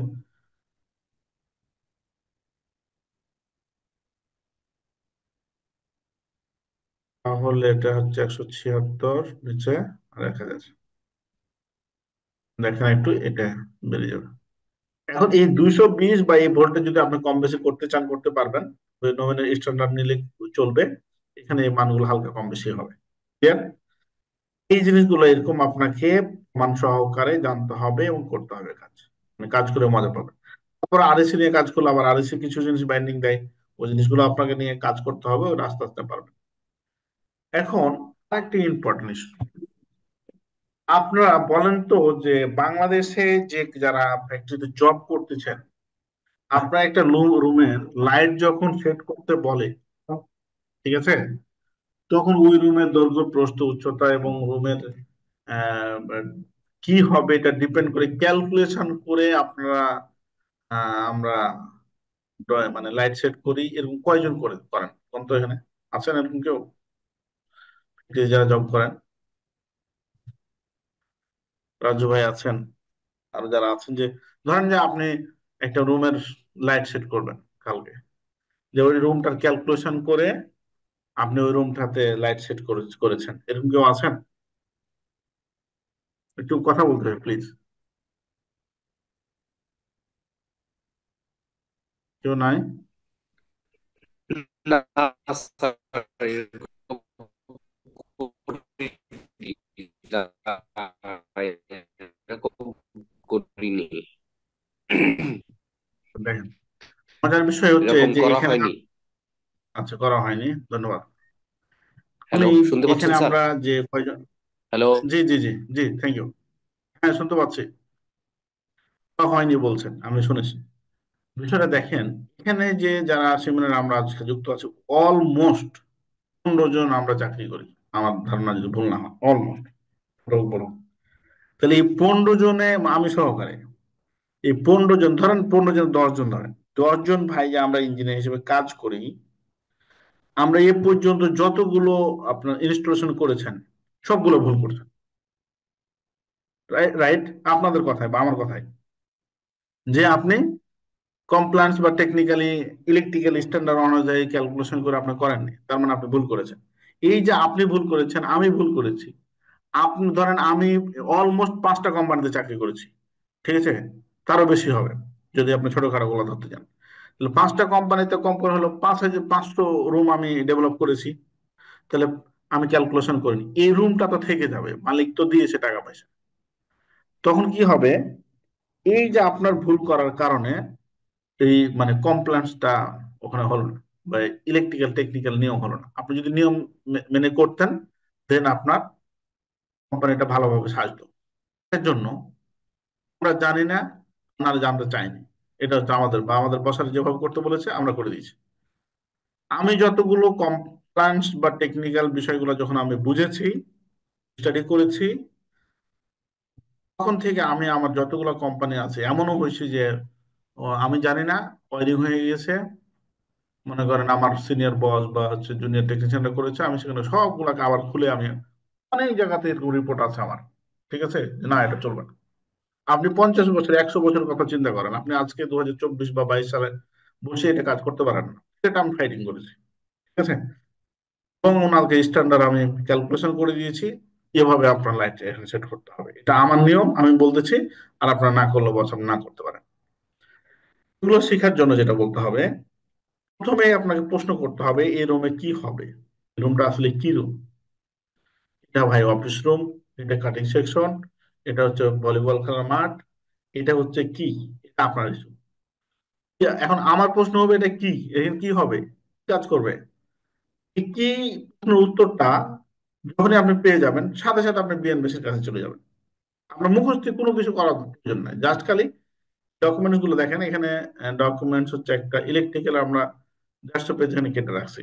এটা তো প্রায় বিএনবিসি অনেক বড় বই, আপনারা জানেন। আপনি যখনই আপনার প্রশ্ন করলাম যে আপনাকে যে বস আপনি এখানে কি করবেন, এখানে আমি কম্পিউটারে সুইং রুম করব, বুঝছেন কিন্তু, ঠিক আছে, করেন। তো কম্পিউটারে সুইং রুম কত লাখ লাখ লাক্স প্রয়োজন, 100 লাক্স প্রয়োজন। আমার রুমটাতে পার্কিং এরিয়াতে এখানে কাজ করবে 500 লাক্স করতে হবে আলো, এলেন। এখন এই 500 লাক্স নিশ্চিত করতে যত লাইট প্রয়োজন, যত ওয়াটার প্রয়োজন, সেটা আপনি সেট করবেন। আচ্ছা, তারপরে কি, আপনি বললেন যে জেনারেল, এটা জেনারেল অফিস রুম। ধরেন যে আপনি একটা রেস্টুরেন্ট দিবেন, কত মজার জায়গা আসলে, কেন যেন আমরা এগুলো একটু স্টাডি করি না। আপনি কিচেন রুম, রেস্টুরেন্টের একটা লাইটিং এর দায়িত্ব পাইলেন, দেখেন তো ক্যাশে কত দিবেন, কিচেনে কত দিবেন, হ্যাঁ, কুক রুম অ্যান্ড দ্য টয়লেটে কত দিবেন, সব দেওয়া আছে। ওরা যদি আপনি সাজান, তাহলে আপনি কি স্ট্যান্ডার্ড ব্রেক করতে পারবে এইগুলা। ধরেন আমরা অফিস রুমের জন্য করব, যেহেতু আমরা সবাই চাকরি করি, যে ব্যাংকের জন্য কত করবেন, অফিস রুমের জন্য স্ট্যান্ডার্ড হচ্ছে আপনার 300 লাক্স প্রয়োজন। 300 লাক্স যে প্রয়োজন, লাক্স আর লুমেন্সের ভিতরে পার্থক্য আছে। লাক্স পাই আমরা কোথায়, লাইট থেকে যেটা আমরা বের হয়, নির্গত হয়, হওয়ার শক্তিটা যেটা হয় এটা হচ্ছে লুমেন, বুঝেন। লাক্সটা কি, যেটা আমরা সারফেসে পড়ে আমরা পাই অন কাইন্ড অফ আউটপুটটা, ওটা হচ্ছে লাক্স। লাক্স পাবো কোথায়, জ্বলার পরে যেটা আউটপুট হবে। আর লুমেন পাবো আমরা ইলেকট্রিক্যালের, কি সরি, লাইটের গায়ে লেখা থাকবে, ওখানে লিখে দিবে টেকনিক্যাল ডাটা শিট থেকে, কেমন ভাবে পাবো ওটাও একটু দেখে আসি। আমরা এগুলো ক্লাস একবার পুঙ্খানুরূপে আমরা এগুলো আলোচনা করি, আলহামদুলিল্লাহ অনেক কিছু আমরা শিখতে পারি। দেখেন, এই যে লাইটটা হচ্ছে 31.8 কিলো ওয়াটের, আপনার এই যে 4580 লুমেন আলো দিতে পারবে। আর ওয়াটে 1 ওয়াট সমান সমান 144। আপনাকে প্রশ্ন হতে পারে 1 ওয়াট সমান সমান কত লাখ লুমেন আলো হয়, কি বলবেন, হতে পারে এটা। আমার সেমিনার যারা আগে করেছেন তারা বাদে বলবেন, এখানে কয়েকজন ভাই আছেন, রাজু ভাই তো আলহামদুলিল্লাহ আমার সব সেমিনার থাকে, আমি আপনাকে মানে আমার পক্ষ থেকে থ্যাংক ইউ জানাই, আপনারা আমাকে সাহায্য জানান। তো প্রশ্ন উত্তর আছে কারো, যারা আমার সেমিনার করেছেন ইতিপূর্বে তারা বাদে, যে 1 ওয়াট সমান সমান কত লুমেন, আমি এখানে বলে দিচ্ছি 144 এলাইটের জন্য। আপনি ভাইবার ক্ষেত্রে কি বলবেন, না কিছু বলেন না ভাই, ঠান্ডায় ঘুমাই গেছেন নাকি। তো না স্যার, স্যার না স্যার, ঘুমাই যায় নাই। শুনতে পাচ্ছি। আহ, আমার আমার শুনতে এই পাচ্ছেন, কোশ্চেনটা জি। এখন ভাই আপনার কথা বুঝি না, আবার কম।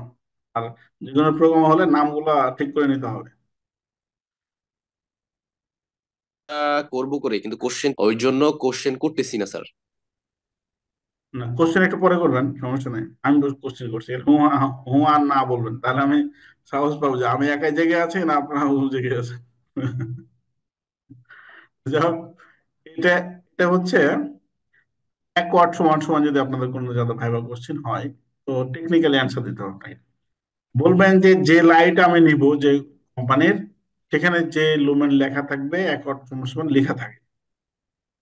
আর নর্মালি আমরা বলতে চাই 120 থেকে অলমোস্ট 160 মতো আলো দিতে পারে। তাই এখন দেখেন এরকম এই কথার ভিতরে কিন্তু এই অ্যান্সারটাও আছে, ঠিক না?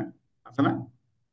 যদি আমি বলি এটাও আছে, 120 থেকে 160 লুমেন আলো দিতে পারবে 1 কিলো, সরি, ওয়াট সমান সমান।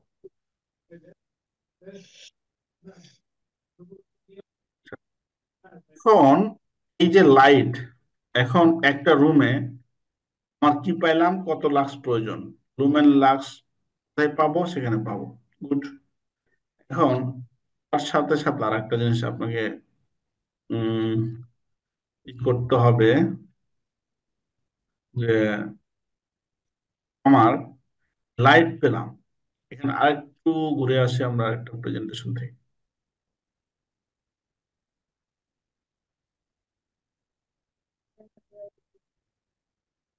এগুলো হচ্ছে আমাদের ক্লাসের ডিবি গুলো কিভাবে হবে, সাইজ গুলো, এগুলো আমরা ক্লাসে একটু সময় নিয়ে আমরা একটা বিষয়বস্তুর উপরে বেশি আলোচনা করতে পারি আর কি। লাইট লুমেন্স, এই যে এখানে দেখেন, আপনি যদি ম্যানুয়ালি বিএনবিসির ভাষায় আপনি করতে চান, তখন আপনাকে এই সূত্রতে আসতে হবে। এর সঙ্গে কয়টার জন্য এই এন এর মান বের করতে হবে। দেখেন এন সমান নাম্বার অফ লাইট রিকোয়ারমেন্ট, কয়টা লাইট প্রয়োজন আমার। ই সমান সমান হচ্ছে আপনার রিকোয়ার লাক্স লেভেল, যে বললাম অফিস রুমের জন্য 300, কম্পিউটারের জন্য 500, তাহলে 500। এর সমান হচ্ছে area, room area, length with মিটারে দিলাম। এর সমান হচ্ছে lumen output of each light. এটা এই প্রশ্নটা কি, প্রতিটা লাইটে কত আউটপুট, লুমেন আউটপুট দিবে। তাহলে দেখেন একটা লাইট যদি হয় 18 ওয়াটের, আর 1 ওয়াট সমান সমান যদি 144 হয় ওটার ভাষায়, তাহলে আপনার টোটাল লুমেন কত, এটাকে আপনি 18 দিয়ে গুণ দিবেন, এটা হবে, সেটা হচ্ছে একটা লাইটে এত লুমেন আউটপুট, মানটা এফ এর জায়গায় বসাবেন। ইউটিলাইজেশন ফ্যাক্টর কি? ইউটিলাইজেশন ফ্যাক্টর হচ্ছে আপনার এটাকে লুম ইন্ডেক্স বের করে আরেকটা সূত্র আছে আমি দেখাবো, ওখান থেকে বের করতে হবে। মেনটেন্যান্স ফ্যাক্টরটা কি? এটা হচ্ছে আপনার রুমের বা হচ্ছে যেখানে লাইটটা লাগবে এটার উপর ডিপেন্ড করে আপনার বিএনবিসি স্ট্যান্ডার্ড আছে, ওরা নিজে মান বসাতে হবে। তাহলে আপনি এন এর মান আপনি পেয়ে যাবেন। ধরেন এই সবগুলো মান আমি বসে বললাম যে এখানে 6টা লাইট হবে, বুঝলেন ঘটনাটা?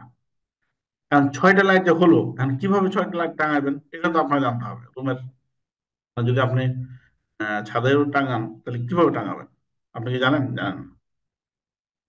তাহলে স্ট্যান্ডার্ড অনুযায়ী এই রুমে 6টা লাইট টাঙাতে হবে। এটা আমরা কিভাবে টাঙাবো, এই যেভাবে, যে এখান থেকে যে দূরত্বটা থাকবে আর ডাবল দূরত্ব থাকবে এখানে, এখানে সেম, এখানে আর এখানে সেম। এখন এটা ক্যালকুলেশন করবেন আপনি এভাবে, যে যে মিটারটা হবে, মানে মিটারে এখান থেকে যে দূরত্বটা হবে, 6টা লাইট হবে এদিকে, তাহলে 6টা লাইট, এদিকে 3টা, এদিকে 3টা, এদিকে 3 দিয়ে ভাগ করবেন, দিয়ে হবে একটা থেকে একটা লাইটের দূরত্ব। আবার যেটা পাবেন মানটা পাবেন, ওটা 2 দিয়ে ভাগ করবেন, তাহলে হবে এই ওয়াল থেকে এই ওয়ালের। সেম ভাবে এখানে কতটা এভাবে যে মান হবে সেটাকে আপনি 2 দিয়ে ভাগ করবেন, যেহেতু 2টা সারি। আবার যেটাকে পাবেন এটা আবার 2 দিয়ে ভাগ করবেন, যেটা পাবেন এখানে এখানে দূরত্ব। এর বিষয়টা এভাবে আপনাকে রুমের এরিয়াটা কভারেজ করতে হবে। আর এই সূত্র দিয়ে আপনি কোন সূত্র দিয়ে? এই যে আমাদের কাছে একটা এক্সেল শিট বানানো আছে আপনাদের সুবিধার্থে।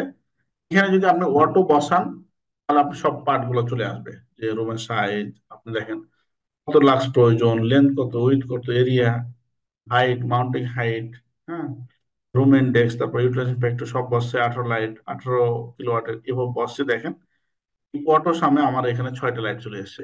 এই যে আমি এই যে কথাগুলো বললাম সবগুলো এটা এক্সেল শিটে এই অটো সামনে করা আছে। জাস্ট খালি আপনি মান বসাবেন, রুমের কত আপনার প্রয়োজন সব চলে আসবে আপনার এখানে। জিনিসটা আপনাদেরকে আমরা বোঝানোর পরেই এই ডকুমেন্টস গুলো প্রোভাইড করি, যে ক্লাসের পর যে সবকিছু বুঝাই দিই কোনটা কোথায় নেবেন, দেন আমরা এগুলো প্রোভাইড করি। তো আপনাদের যেন কাজ করতে সুবিধা হয়, ক্যালকুলেটর আপনাদের ঝামেলা না থাকে। ক্লিয়ার? একটা, তাহলে আমাদের এটাই আলোচনা গেল কিভাবে করবো লাইট। এখন বাসবার ক্যালকুলেশন কিভাবে করবেন। ক্যালকুলেশন দৈর্ঘ্য প্রস্থ আপনার বাসবার ক্যালকুলেশন সূত্র হচ্ছে উইডথ ইন্টু থিকনেস ইন্টু আপনার পার স্কোয়ার মিলিমিটার কারেন্ট প্রবাহিত ক্ষমতা। কপারের ক্ষেত্রে 1.55 আরএসএল স্ট্যান্ডার্ড, 1.09 হচ্ছে আপনার অ্যালুমিনিয়ামের ক্ষেত্রে। লেখা আছে কপার কারেন্ট ক্যারিং ক্যাপাসিটি এত, অ্যালুমিনিয়ামের ক্ষেত্রে হচ্ছে 1.09 দিতে হবে। এটা হচ্ছে বাসবার ক্যালকুলেশনের সূত্র। ঠিক আছে, এগুলো আমরা আপনাকে জাস্ট ধারণা দিচ্ছি বা কিছু বিষয় আলোচনা করতেছি, যেহেতু অনেক বিষয় নিয়ে আমরা কাজ করতেছি এখন বর্তমানে আপনাদের সাথে। ঠিক আছে, যখন আহ পরিপূর্ণ, যেমন এসএলডি নিয়ে 2 দিন ক্লাস করি আমরা, লাইট লুমেন্স মেথড নিয়ে আমরা 2 দিন ক্লাস করি, এলপিএস নিয়ে 2টা ক্লাস হয়, এভাবে যখন পরিপূর্ণ ভাবে জিনিসগুলো আপনাদের কম্পারিজন ভাবে আমরা দিই। এসএলডিটা কি, আর এসএলডির ব্যাপারে তো বলেছি, তারপর আবার একটু বলি। এসএলডিটা হচ্ছে আপনার কোম্পানিতে যা কিছু আছে সবগুলোকে পরিপূর্ণভাবে স্ট্যান্ডার্ড অনুযায়ী অ্যাজ বিল্ড যা আছে সেটা দিবেন। অ্যাজ বিল্ড বলতে যা আপনার ডিবি বা হচ্ছে আপনার সাবস্টেশন যা আছে, যদি ওটা সঠিক না হয় ক্যালকুলেশনের সাথে সঠিক করে সেটা চেঞ্জ করে সেটা দিবেন। দেখেন ড্রপ আউট ফিউজ থেকে CT, PT, BCB, transformer, earthing, এই ট্রান্সফরমারের মধ্যে ক্যালকুলেশন গুলো, তারপর হচ্ছে আপনার বাসবার ক্যালকুলেশন, এবং হচ্ছে এদিকে জেনারেটর পার্ট, কয়টা আর্থিং দিবেন, কয়টা বাসবার ক্যালকুলেশন কিভাবে করবেন, এই জিনিসগুলো প্রপার ভাবে এসএলডিতে ফুটিয়ে তোলা, এবং হচ্ছে কি ইউজ করছেন, কত আরএমএল ইউজ করছেন, কেন ইউজ করতেছেন, টোটাল ফুটিয়ে তোলা হচ্ছে এসএলডির কাজ। তো এসএলডি শুধু যে আপনি অটোক্যাড জানলে হবে বিষয়টা না, অটোক্যাডটা হচ্ছে একটা ব্ল্যাকবোর্ড, আপনাকে এটাকে করার জন্য নিয়ম নীতি জানতে হবে। তাহলে আমরা কি করি এই কোর্সে, নিয়ম নীতি আগে শিখাই, তারপর হচ্ছে অটোক্যাড শিখাই, দেন আপনাকে কিভাবে করতে হয় সেটা আমরা করি। এবং কিছু বিষয় আছে যে সিদ্ধান্ত নেওয়ার ডিসিশনের ব্যাপার আছে, এক্সপিরিয়েন্স প্রয়োজন, ডাইভার্সিটি লো, এগুলো কিভাবে আপনি ধরবেন সেটা আপনাকে দেখাই দিই। ক্লিয়ার বিষয়টা? আপনারা আমরা কিভাবে করাই এই বিষয়টা আপনাদের বললাম। আমার তো মেন প্রেজেন্টেশন কেটে ফেলেছি, আপনাদের প্রশ্নগুলো আমরা নিব প্লিজ। ভাই চলে যান না, অনেকেই চলে যাচ্ছেন, হয়তো বা ব্যস্ততা বা প্রয়োজন নাই এগুলোর, হতে পারে। এখন গেল এটা। এলপিএস এর ক্ষেত্রে মজার বিষয় শুনুন, এলপিএস টা এমন একটা ফানি জায়গা। বিল্ডিং এ এলপিএস প্রয়োজন কিনা, কিভাবে করব, এটা কিভাবে করব, এটা উত্তর হচ্ছে বিএনপিসি রিস্ক ইন্ডেক্স 40 যদি হয় তাহলে এটাতে এলপিএস প্রয়োজন। এর ভাষায় হচ্ছে 75 ফিটের মধ্যে যদি হয় তাহলে ক্লাস 1 ম্যাটেরিয়াল, আর যদি 75 ফিটের বেশি হয় তাহলে ক্লাস 2 ম্যাটেরিয়াল। এটা হচ্ছে বলতেছে ম্যাটেরিয়ালের নিয়ম নীতি চেঞ্জ হয়ে যায়। আপনি যদি 9টা পেজ, এই যে বিএনপিসি দেখেন এখানে একটা, আমি একটু আপনাদের ডকুমেন্টস গুলো দেখাই, হিউজ পরিমাণ ডকুমেন্টস আছে, কিছু দেখাচ্ছে আর কি, যেগুলো সব ডকুমেন্টস আপনাদের প্রোভাইড করবো ইনশাল্লাহ। এখানে দেখেন বিএনবিসির এই যে 9টা পেজ যদি আপনি পড়েন তাহলে আপনার বিল্ডিং এ এলপিএস কোনটা তো প্রয়োজন, কোনটা তো প্রয়োজন না, এটা আপনি 9টা পেজ অনলি বলেন যে এটা পড়তে কয় মিনিট লাগবে আপনার, কতক্ষণ লাগবে, এটা তাহলে আপনি আহ, বুঝতে পারবেন যে আপনার বিল্ডিং এ এলপিএস প্রয়োজন কিনা, কি প্রয়োজন। ক্লিয়ার? একটা, তাহলে এই হচ্ছে, তারপর থার্মোগ্রাফি, থার্মোগ্রাফি একটা মিটার, এই মিটারে আপনি যে এই আমাদের লোড গুলো আছে বা ইকুইপমেন্ট গুলো আছে ধরলে একটা পার্ট দিবে, এই পার্টটা কোন পার্টে কত টেম্পারেচার সেটা আপনি দেখতে পাবেন। এই অনুযায়ী আবার একটা রিপোর্ট তৈরি করতে হয়, 6 মাস পর পর এগুলো রিপোর্ট আপডেট করতে হয়। এটা হচ্ছে ক্যাটাগরি থাকে, ক্যাটাগরি 0, 1, 2, 3। এটা আবার আপনার লিমিট আছে যে কোনটা কোন ক্যাটাগরিতে পড়ে। যেমন তারপর হচ্ছে আপনার কেবল ইনসুলেশন রেজিস্ট্যান্ট টেস্ট, কেবল ইনসুলেশনের ব্যারিয়ারটা 5 মেগা ওহমের কম যদি হয় তাহলে ওই কেবলটা চলবে না, উপরে থাকতে হয়। এই হচ্ছে বিষয়। এখন আমার আরো অনেক বিষয় আপনাদের আলোচনা ছিল ঠান্ডার রাত্রি, ঠান্ডার সময় আসলে আলোচনাগুলো কিছু শর্ট করলাম। দেখেন এখানে একটা জিনিস আপনাদেরকে আমি, ট্রান্সফরমারের লেআউট, একটা রুমের ট্রান্সফরমার আপনি করবেন, দেখেন এই যে এটা দেখেন, এটা হচ্ছে কম্পারিজন বলছে। এখানে বিএনবিসি কি বলতেছে, এখানে এফপিএ কি বলতেছে, ব্রিটিশ স্ট্যান্ডার্ড কি বলতেছে, কিভাবে আপনার কেবল সিলেকশন করবেন, তারপর হচ্ছে আপনি কিভাবে ট্রান্সফরমার লেআউট করবেন, এগুলো কম্পারিজন। মানে আপনাদের তো সময় নাই, যেহেতু আমরা এগুলো নিয়ে কাজ করি, বিভিন্ন বিএনবিসি এনএসসি যত কিছু বলেছি যে প্রয়োজনীয় ফ্যাক্টরির জন্য আমরা মোটামুটি আপনাদের জন্য রেডি করে রাখছি। এই জিনিসগুলো বাসবার ক্যালকুলেশন, বাসবার ট্র্যাকিং সিস্টেম কিভাবে করবেন, কি ধরবেন, এগুলো টোটালি মোটামুটি আপনি যদি কোর্সে করেন কেবল গুলো কিভাবে আপনি ওয়ারিং করবেন সবকিছু আমরা আপনাদেরকে বলার চেষ্টা করি। তারপর ভোল্টেজ ড্রপ ক্যালকুলেশন আপনারা জানেন, খুব ইম্পর্টেন্ট একটা ইস্যু। ভোল্টেজ ড্রপ ক্যালকুলেশন কিভাবে করবেন, এগুলো পুঙ্খানুরূপে আপনাদেরকে শুধু যে আমরা কাজ শিখাবো বিষয়টা না, দেখাবো, এগুলোর প্রমাণ দিব যে এটা কোন, যেমন দেখেন পারমিশন ভোল্টেজ ড্রপ বিএনবিসি তে কত অ্যালাউ করছে, এনএফপিএ তে কত করছে, কিভাবে করতেছে, এগুলো যোগ আপনি কেবল ক্যালকুলেশনটা কিভাবে করবেন, কেবল মানে একাধিক কেবল নিলে কি করতে হবে, সব বিষয়গুলো আপনাদেরকে পরিপূর্ণভাবে আমরা কাছে আশা করি ডিজাইন থেকে শুরু করে আরএসসি থেকে শুরু করে আপনি মোটামুটি আমাদের এই কোর্সে যে জিনিসগুলো আপনাকে আমি দেখাচ্ছি এগুলো সকল ক্লাস হবে। ক্লাস মনে করেন ক্লাস শেষ ডকুমেন্ট গুলো আপনাদের প্রোভাইড করবো, ক্লাস হবে। তো আমি মনে করতেছি যে আপনারা যারা মানে শুধু যে কোর্স করলেই শিখতে পারবেন বিষয়টা এরকম না, কোর্স করলে সিকোয়েন্সলি একটা আলোচনার করার একটা পথ হয়। আর যদি আপনি মানে ফ্রিতে শিখতে চান বা হচ্ছে আপনি ইউটিউবের কাছে যেতে চান, সিঙ্গাপুরে যেতে চান, আমেরিকা, এটা হতে পারে আপনার ব্যাপার। আমি আপনাদেরকে ভাই হিসাবে রিকোয়েস্ট করবো, অ্যাডভান্টেজ এরকম একটা কোর্স লঞ্চ করে থাকে প্রতি মাসে। আপনাদের সুযোগ থাকলে আপনারা আসেন, আমরা একটা সুন্দর আলোচনা মাধ্যমে অনেক কিছু শিখতে পারবো। আর না হয় এগুলো ভাই যেখান থেকে হোক, দেখেন এগুলো যেখান থেকে হোক আপনাকে প্রপারলি শেখানোর অনুরোধ রইল। থ্যাংক ইউ ভেরি মাচ সবাইকে। যারা কোর্স করবেন বা এগুলোর ব্যাপারে জানতে চান তারা চ্যাট বক্সে নাম্বারটা দেওয়ার জন্য অনুরোধ করতেছি। তাদের শুধু চ্যাট বক্সে যারা নাম্বার দিবেন আমি তাদের সাথে কথা বলবো, কালকে হয়তো কথা ওকে। বলবো। হ্যাঁ, আর কোর্সের ব্যাপারে যে কোনো বিষয় জানতে চান আমাকে এখন আপনাদের প্রশ্নগুলো মেহরবানি করে করবেন। এক, আরটা হচ্ছে যারা কোর্স করতে চান তাদের চ্যাট বক্সে নাম্বার দেবেন, বলুন প্লিজ। স্যার, এই ট্রান্সফরমার কথা বললেন, যেহেতু ট্রান্সফরমারের একটা ভিসিবি নির্ণয় করতে গেলে প্রাইমারি কারেন্ট, ট্রান্সফরমার প্রাইমারি কারেন্টের উপর নির্ভর করে। এটা কত পার্সেন্ট ধরে করতে হয়? যদি আমি 1250 কেভি একটা ট্রান্সফর্ম নেই, তো এটার প্রাইমারি কারেন্ট সম্ভবত 65 আছে। যদি আমি বিএনপিসি রুলস ফলো করে 1.65 নেই, তাহলে সেক্ষেত্রে 108 এম্পিয়ারের মতো আছে। তাহলে আমি 108 এম্পিয়ার, তো আমার কোনো বিসিবি নেই, বিসিবি হচ্ছে 630-এর উপরে। সেক্ষেত্রে আমি কিভাবে এটা নির্ণয় করতে পারি, একটু যদি বিস্তারিত বলতেন। না, এটা আপনি ভিসিবি তে আপনি দিবেন তো ইবিএস দিবেন। এলভিএস তো স্যার 500 কেভি ট্রান্সফরমারের নিচে হয়, তো আমার এটা তো 1250, সেক্ষেত্রে তো এলভিএস হবে না। হ্যাঁ, ও বড়, সেক্ষেত্রে আপনার বেশি বিল লাগবে। তখন আপনার এখানে আপনি যেটা বলতেছেন যে ধরেন 630 আপনার ট্রান্সফরমার মানে বিসিবি নিলেন, ঠিক আছে, অ্যাম্পিয়ারের।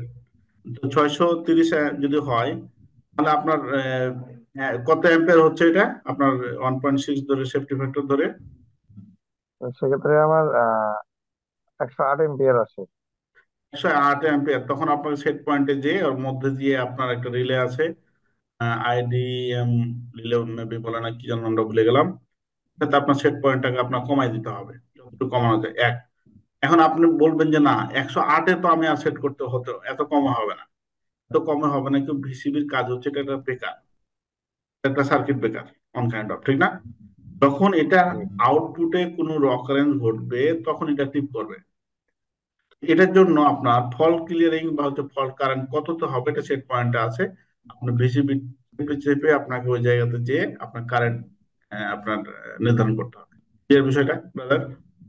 আর বিষয়টা কি, কিন্তু আমি যেটা বলতে চাচ্ছি, মেবি দেখা যাচ্ছে 1250 কেভি এর ক্ষেত্রে আমার কারেন্ট খুবই নগণ্য, 108 এম্পিয়ার আসছে। আমি যদি সেখানে যদি 3150 কেভি বা 3150 কেভিও নেই, সেক্ষেত্রে আমার কারেন্ট কিন্তু সব 200-র উপরে যাবে না। তাহলে কি আমার সব ক্ষেত্রেই বেশি বেশি 630 হবে? হ্যাঁ, 630 তো হবে, 630 হবে। 630-এর নিচে তো আপনি নাই, আপনি কি করবেন এখন? না না স্যার, আমি ওটা বলি নাই। 630-এর নিচে নাই, 630-এর উপরে তো আছে, আমার 800 আছে, 1000 আছে।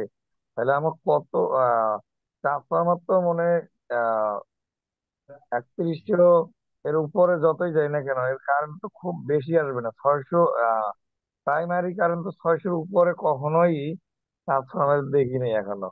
এই জন্য বলতেছি যে তাহলে তাহলে 800, 800 যেটা বিসিবি আছে সেটা কোথায় ইউজ করা হবে?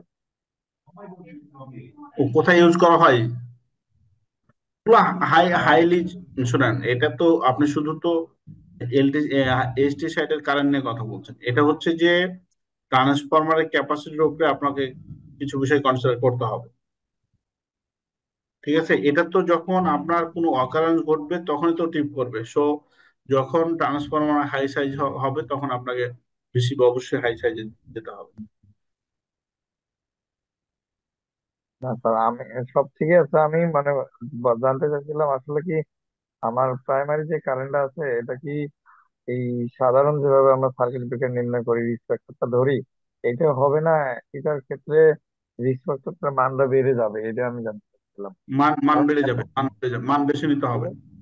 ওটাতে আপনার এখন অনেক সময় 7 গুণ, 8 গুণ, 9 গুণ করে নিতে হয়, মানে প্র্যাকটিক্যালি।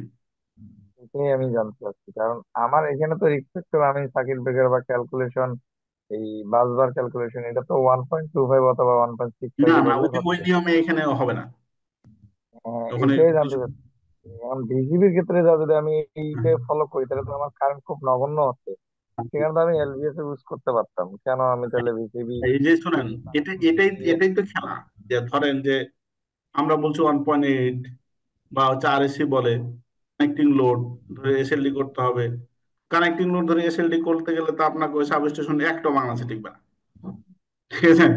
তো ওটা ডাইভার্সিটি, কত পার্সেন্ট ডাইভার্সিটি লোড ধরবেন আপনি? এটা হচ্ছে আপনি যদি মানে মুখস্থি জানতে জানতে, মানে আমরা পাইনি এ পর্যন্ত। আপনি, আমি কি বলতেছি বুঝতেছেন ভাই? মনে করেন একটা এসএলডি 10টা লোড আছে, সবগুলো কানেক্টেড লোড করে যদি এখানে সেট পয়েন্ট দিতে যান তাহলে এটা এটা আরো অনেক হাই দিত। এটা তো এত আমার প্রয়োজন নাই। তাহলে এখানে কত পার্সেন্ট কানেক্টিং লোড, ধরেন মনে করেন 200 কিলোওয়াট হয়েছে, এখন 200 কিলোওয়াটের কত পার্সেন্ট ধরে এখানে করতে হবে? কখন কোনো সময় 80% ধরতে হয়, কখন 70% ধরতে হয়, তখন আপনার 90% ধরতে হয়। এটা হচ্ছে ডিপেন্ড করে আপনার মেশিনের নেচার উপরে ডিপেন্ড করে। এই টাইপের কিছু বিষয় যে সচরাচর আপনি সূত্র বসাবেন আর করবেন, এতে হবে না। যাবে প্রিয় ভাইরা, থ্যাংক ইউ দাদা। আর যদি আপনার স্পেসিফিক কোনো কিছু প্রয়োজন হয় আমাকে একটু ইনবক্স করবেন, যদি জানা থাকে আমি বলবো আসলে। ওকে আর স্যার। কারো ছিল কোনো প্রশ্ন? স্যার, একটু প্রশ্ন ছিল স্যার, আমাদের ক্লাস কতদিন হবে? এটা হচ্ছে আমাদের একটা নির্দিষ্ট মডিউল আছে। মডিউলটা একটা লং মডিউল। মোটামুটি যেগুলো বললাম সবগুলোই হয়। এটা হচ্ছে 2.5 মাস মতো লাগে, যদি কোনো মানে প্রবলেম না হয়। কারণ অসুখ বিসুখ যেহেতু অনলাইন ক্লাস, এবার গলা ব্যথার জন্য এই কোর্স 3 মাস লিখছে। তো আ- অলমোস্ট এটা হয়ে যাবে। আর আপনারা অফলাইন ক্লাস করতে পারবেন যদি আমাদের অফিসে আসেন আর কি। আর অনলাইন সপ্তাহে 2 দিন করে ক্লাস হবে। আচ্ছা, সপ্তাহে কোন কোন দিন স্যার? এটা ডিপেন্ড করবে আমাদের, আপনাদেরকে নিয়ে একটা ইন্ট্রোডাকশন ক্লাস নেব এর পরে, যা আপনাদের কিছু মতামত নিব, এবং আমার তো আরো কোর্স আছে বা ব্যস্ততা আছে, এটা মিলিয়ে আপনাদের বিষয়গুলো প্রায়োরিটি দিয়ে এটা ডে ঘোষণা করবো সপ্তাহে 2 দিন। মানে মানে মনে করেন আজকে হলো একটা ক্লাস, 2-3 দিন পর একটা, এরকম টাইপের আর কি, যেন আমরা যে বিষয়গুলো আলোচনা করবো সেগুলো আপনারা প্র্যাকটিস করতে পারেন। হ্যাঁ, হ্যাঁ, হ্যাঁ। আর অটোক্যাড এখানে একদম ফুল অটোক্যাড আপনি একদম কমপ্লিটলি করতে পারবেন। এসএলডি এলডি করার জন্য আপনি যদি কিছুই না জানেন, এই কোর্স থেকে আপনি শিখে নিতে পারবেন। এই যে হচ্ছে, এটা হচ্ছে আপনার আমাদের কোর্স মডিউল যেটা আমরা দেখাচ্ছি। অনেক কিছু আছে ভাই, এগুলো তো কোর্স মডিউল আসলে লেখার কাম লেখানো হয়, অনেক বিষয় আপনি ফ্যাক্টরি লেভেলে যা কাজ হয় অলমোস্ট এখানে কভার হবে। স্যার, আমি আপনাকে যদি একটু কথা বলি, আসলে অনেকে আছে যারা 2D পারে না বা অটোক্যাড পারে না। অনেকেই আছে। আর যারা শিখছে তারা পারে, কিন্তু আপনি এইখানে এই কোর্সে আপনি অটোক্যাড আচ্ছা কিছু যদি স্যার, না আমরা পারেন। কি কোর্স মডিউলটা পেতে পারি একটু? হ্যাঁ হ্যাঁ, অবশ্যই। এই যে আমি তো দেখাচ্ছি, আপনারা এটা মানে হোয়াটসঅ্যাপে আমরা কি আপনার, কপিটাকে, হ্যাঁ অবশ্যই অবশ্যই আমি আমরা দিয়ে দেবো। আমার নাম আপনার নাম্বারটা, আমি আমার নাম্বারটা আপনাকে চ্যাট বক্সে দিছি, একটু কাইন্ডলি কি দেওয়া যাবে কোর্স মডিউলটা আমাকে? হ্যাঁ অবশ্যই দেওয়া যাবে, দিয়ে দেবো। আমি আবারও বলতেছি যে যারা কোর্স করতে চান চ্যাট বক্সে নাম্বার দেবেন, আমি তাদের সাথে কথা বলবো। আর অফিসিয়ালি যারা রেজিস্ট্রেশন করেছেন অফিসে কথা বলবে, যেহেতু আমি আপনাদের সাথে ডিরেক্টলি আছি। যদি কোনো কোশ্চেন এখানে থাকে করতে পারেন, আর নাম্বারটা দিতে পারেন যারা কোর্স করতে চান। প্লিজ বলুন দাদা। হোসেন ভাই কি বলছিলেন মেবি, না আইফোন ভাই কোর্সের ব্যাপারে? হ্যাঁ ভাই স্যার। জি বলেন। স্যার, কোর্সের ব্যাপারে আমি বলতে চাচ্ছিলাম, আমাদের তো এখন ফ্রি ক্লাস চলছে, তাই না? কি এখন আজকে হ্যাঁ। Class hello. বলতে পারেন, আলোচনা বলতে পারেন, যেটা বলতে পারেন আপনি। এখন এরকম ফ্রি ক্লাস আমাদের কতদিন করাবেন আর কি? আর এই ক্লাস আহ, আজকেই শেষ। যে আপনি যদি হ্যাঁ, ভর্তি হন তাহলে আপনার সাথে আমার দেখা হবে, না হলে প্রতি মাসে 2-3টা করে ফ্রি সেমিনার নিয়ে ওটা তো থাকতে পারবেন। এই একই জিনিস, মানে টিচার হওয়া একটা জিনিস আবার ভালো, বুঝছেন? মনে করেন আমি আগে মনে করতাম যে আমাদের ম্যাথ টিচার ছিল যখন এসএসসি করতাম, উনি কোনো বই দেখতো না, তো বলে স্যার 9.1 12 নম্বর অঙ্ক উনি করে দিত। অবশ্যই স্যাররা তো জিনিয়াস হয়, হ্যাঁ, সেটা ই অবশ্যই। ছিল। তো মনে হয় যে সুপার জিনিয়াস। তো এখন আমি জিনিয়াসের অর্থটা কিছুটা খুঁজে পাইছি, বুঝছেন? যখন মনে হুম। করেন ক্যালকুলেটর ছাড়াই তো 54.24 লিখতে পারি আমি, না দেখে। হ্যাঁ, আমি তো হচ্ছে মনে করেন এই কোর্সের ইনস্ট্রাক্টর, এটাই তো আমি প্রতিদিন পড়াচ্ছি। হুম। তো এটা তো আমার জিনিস কিছু মুখস্থ হয়ে গেছে। তো তার মানে আমি যে অনেক কিছু জানি বিষয়টা না, মানে আমি কিছু অ্যারেঞ্জ করে রাখছি, মানে আমি পণ্ডিত মশাই বিষয়টা এরকম কিন্তু ভাবার সুযোগ নাই। আমি একদম ডিরেক্টলি বললাম, আমি এটা নিয়ে প্রতিনিয়ত কাজ করছি। বিএনবিসির ভিতর থেকে 9টা পেজ আমি কেটে রাখছি। এখন আমি এনএফপিএ থেকে কম্পারিজন করে রাখছি, আপনিও পারবেন, আপনি সময় দেন। এই কোর্সটা আমি হ্যাঁ, দেবো এটাই, এতটুকু পার্থক্য, মানে স্টাডি করলেই হয়। আমি আমি যেটা বলতেছি আর কি, হ্যাঁ। আর আমরা এই কোর্স গুলোকে এত সুন্দরভাবে সাজিয়েছি, যদি টাকার দিকে না দেখেন, কিছু শিখতে চান বা জব লাইফ কিছু করতে চান, আছেন, ভালো হবে ইনশাআল্লাহ। তার কোর্স শেষে কি আপনারা কি সার্টিফিকেট প্রদান করবেন? অবশ্যই সার্টিফিকেট, আমাদের কোর্সের নাম দিয়ে সার্টিফিকেট হবে। এবং সার্টিফিকেটের জন্য ওই সফটওয়্যারের কাজ চলতেছে, যেটা বাংলাদেশের বা পৃথিবীর যে কোনো জায়গা থেকে ভেরিফিকেশন করতে পারবেন যে আপনি এখানে কোর্স করেছেন কিনা লাইফ টাইম। আপনারা যারা সফটওয়্যার ডেভেলপ হচ্ছে, আপনারা যারা কোর্স করেছেন সকল সার্টিফিকেট ওখানে আমরা আপলোড দিয়ে রাখবো। স্যার, এখন আরেকটা কোশ্চেন হলো, যারা অনলাইনে করবে, যেমন আমার তো আপনাদের অফিস কোন জায়গায় আমি এক্স্যাক্টলি 6 জানি নম্বর না। সেক্টর, উত্তরাখণ্ড। এটা অনলাইনে এনাফ এই কোর্স। আচ্ছা, আচ্ছা, আমার তো এখনো উত্তরাতে যাওয়া মানে পসিবল না। আমার অফিস হলো গুলশান একে। এখন আমি চাচ্ছি যে এখানে বসেই অনলাইনে করতে আর কি। এই বড় ভাই, এই কোর্সে এ পর্যন্ত যারা করেছে আমার, প্রায় মনে করেন অলমোস্ট এটা 20তম বা 22তম, সর্বনিম্ন 15 জন করে এভারেজ নেন। 15 × 20 অনেক, মোটামুটি অনেক। এরা হ্যাঁ, কোর্স করেছে যে, ইনারা সবগুলো এমনও হয়েছে ডুয়েট বুয়েটের রুয়েটের ডিজিএম জিএমও আমার কোর্স করেছে। হুম, আপনাকে একদম মানে এটা মানে আমি গৌরব করতেছি না, ইনফরমেশনটা দিচ্ছি, কারণ এটাতে আমি সিকোয়েন্সলি সাজিয়ে রাখছি। ওই যে আপনার আমাদের যে দুধ, কি যেন আমরা মিল্ক ভিটা দুধ, মানে এই ওনাদের সিনিয়র ডিজিএম না জিএম, সরি। মানে আমি বলছি স্যার আপনার কি প্রয়োজন, বলছি যে আপনি স্যার বলিয়েন না, এই কোর্স আমার করা লাগবে। হ্যাঁ, মানে এই সেমিনার থেকে স্যারের সাথে অনেক মজা হয়েছে অনেক, এবং উনি আমার ক্লায়েন্ট এখন। হ্যাঁ, হুম। বিষয়টা হচ্ছে যে জানার জন্য আপনার এটা, আমরা যেহেতু ভাই শুনেন, ওনার সাথে ধরেন আমার পার্সোনাল সম্পর্ক আছে। যেমন আমি বলি আমার ফ্রেন্ড সার্কেল অনেক, সবই তো engineer, engineer friend circle engineering হয়। আপনার, আপনি যেমন জি আমার জি ভাই, আপনিও তো ইঞ্জিনিয়ার। জি স্যার। আমাকে বলে যে আমার তো এখানে অটোমেশন ল্যাব আছে, সাবস্টেশন ল্যাব আছে, যে বন্ধু আমি আসবো, তো আসো। তখন আমি মনে করেন বলে দিলাম অফিসে যাই, আমার ফ্রেন্ড আসবে, একটু সময় দিও। 2-3 দিন আসার পর আর নাই। তো আমি আবার ব্যস্ত থাকি ভাই, মহা ব্যস্ত থাকি, আমি শুধু ব্যস্ত না। তো আমি আবার ফোন করে অফিসে খোঁজ নিই যে কি খবর, সুজন, তো সুজন বা মুখ আসার কথা ছিল, আসছে? ওই 2 দিন আছে, আর আসে না। কি ব্যাপার, তুমি আসো না কেন? বুঝে আর সময় পাই না। গেল গা। এখন 2-3 দিন আগে কি শিখবে বলেন, একটু অটোমেশন বা কন্ট্রোলিং এর, গেল গা। এখন আপনার সাথে আমার সম্পর্ক আছে, আপনি বলবেন যে ভাই আপনি এলপিএস সিস্টেমটা আমাকে একটু দেখাই দেন, আপনি সময় করে আমাকে বললেন, আপনাকে ফ্রিতে দেখাই দেবো। এলপিএস দেখালাম, আপনাকে আমি এসএলডি দেখাচ্ছি, না। ইএলডি দেখাচ্ছি। এখন এখন আমি কি আপনাকে বসে বসে তাহলে যতগুলো কোর্সে যত কিছু আমি মোটামুটি শিখেছি সবগুলা বলবো এটা শিখেন এটা শিখেন, এরকম কি সম্ভব? না না। আর যদি এটা কোর্সে নেয়, যেমন আজকের কথা বলি আপনাকে, আমি কিন্তু আজকে একটা আমাদের ডিপ্লোমা ইনস্টিটিউটে প্রোগ্রাম ছিল আমার, ঠিক আছে, সারাদিন। প্রোগ্রামটা শেষ করে আমি আমার এক ক্যান্ডিডেটের পাশে দাওয়াত খেয়ে আমি যখন রুমে ঢুকি তখন হচ্ছে 9টা 2 বাজে। মানে আমি যখন আপনার ল্যাপটপের সামনে আসি 9টা 2 বাজে, বুঝিনি কিন্তু ঘটনা। তাহলে 9টা 2-এ আমি মানে মানে ফ্রেশ হইনি, এখন স্টিল না বসে আছে, আমি ফ্রেশ হই, কিন্তু আপনাদের সাথে কিন্তু আমি কন্টিনিউ করতেছি। হুম হুম। এটা মানে কি, এটা আমার রেসপন্সিবিলিটি, আপনাদেরকে মেসেজ দেওয়া হয়েছে যে আজকে সেমিনার হবে। না হলে আমি জিন্দেগিতে আমি 9টায় আমি অফিসে আজকে বাসায় ঢুকতাম না, বা টেবিলের কাছে আসতাম না। হয়তো 10টা 11টা বেজে যেত আমার প্রোগ্রামটা শেষ করে বন্ধু বান্ধবের সাথে তারা আড্ডা দিই। কারণ এটা হচ্ছে আমার রেসপন্সিবিলিটি না, আমি যেহেতু 10টা ভাইকে আমি এসএমএস দিয়েছি, সো আমাকে বুঝতে হবে। যখন আপনার কোর্স একটা চলবে, যে আমার রবিবার ক্লাস আছে, এনিহাও যদি এমার্জেন্সি, বেশি এমার্জেন্সি না হয়, আমাকে ক্লাসে কিন্তু আপনাকে বসতেই হবে আপনাকে নিয়ে। আর যদি আপনাকে ভলেন্টারি সার্ভিস দিই আমি, যে ভাই কালকে 10টার সময় আপনাকে ফোন দেবো, আপনি একটু এই জিনিসটা বুঝাই দিয়ে, আচ্ছা ঠিক আছে, ঠিক আছে, হয়তো বা আমি তখন আর ব্যস্ত থাকতে পারি, বা আপনি হুম ব্যস্ত থাকতে। তো এই জন্য বা একদিন সময় দিলাম, 2 দিন দিলাম, 3 দিন দিলাম, আপনিও বলবেন যে সোহেল ভাইকে আর মানে কয়দিন ফ্রি ফ্রি নেবো, থাক, আর শিখবো না। তো সিকোয়েন্সলি এর জন্য শেখা হয় না।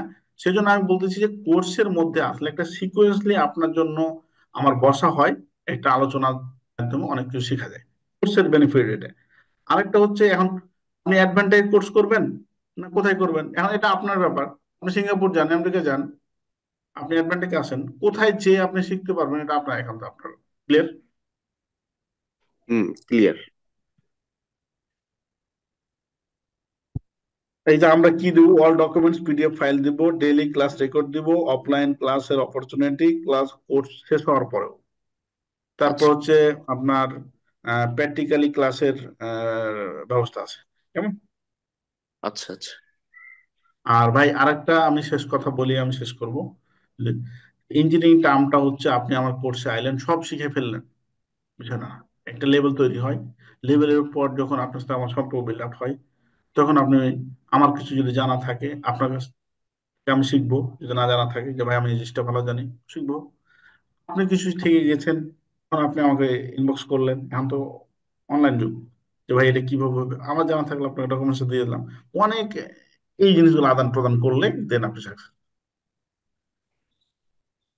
Thank you very much. Thank you question না স্যার। থাকলে আমরা শেষের দিকে চলে যাচ্ছি, যদি কারো একটু কোশ্চেন থাকে।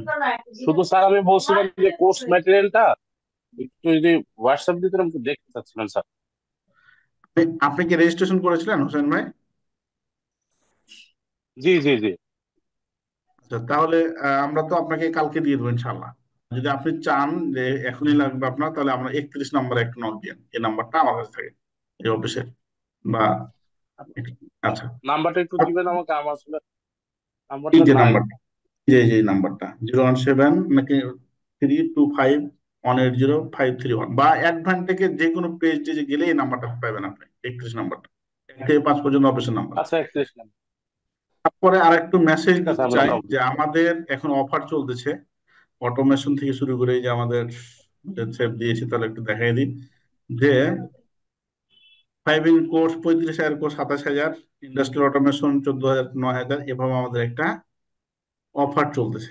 ঠিক আছে, ডিসেম্বর উপলক্ষে অটোমেশন এবং গুড ল্যাব সেটআপ আছে।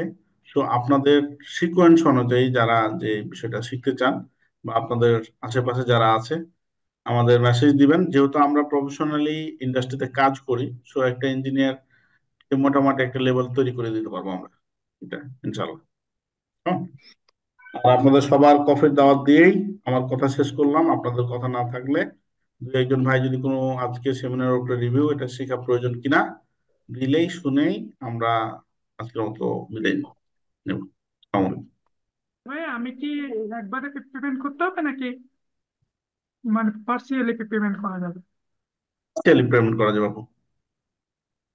ও আচ্ছা আচ্ছা ভাই, আমার একটা প্রশ্ন ছিল, এসএলডি আর ইএলডি এর মধ্যে পার্থক্যটা কি? এসএলডি ওই যে দেখালাম, আর ইএলডি হচ্ছে আপনার লেআউট, ফ্যান লাইট টাঙাবেন কিভাবে সেটা হচ্ছে লেআউট, মেশিনের বসাবেন কিভাবে লেআউট, তারপর হচ্ছে আপনার ট্রান্সফরমার কিভাবে করবেন হচ্ছে লেআউট। ক্লিয়ার? আর এসএলডি হচ্ছে সিঙ্গেল লাইনের মাধ্যমে আপনার ডিভি এলটি প্যানেলের মধ্যে কি বিষয়গুলো আছে অ্যাজ বিল্ট, এগুলোকে তুলে ধরা। ওকে ব্রাদার, তাহলে দুই একটা ভাই বলেন আজকে সেমিনার কোনো ভুল ত্রুটি, পরামর্শ বা প্রয়োজনীয়তা আছে কিনা।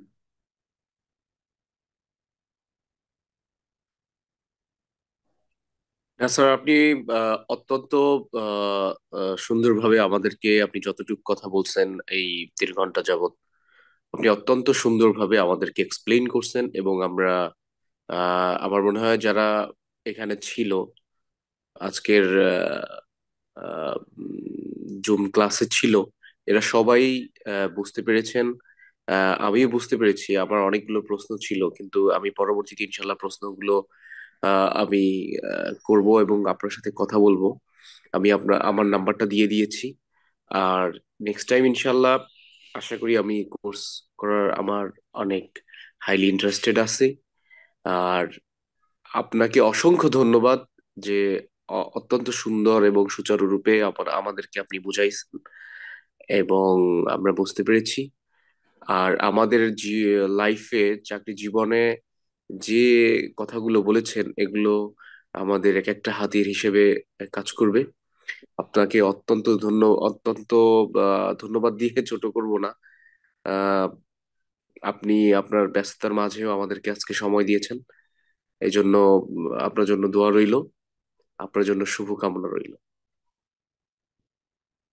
Thank you, thank you.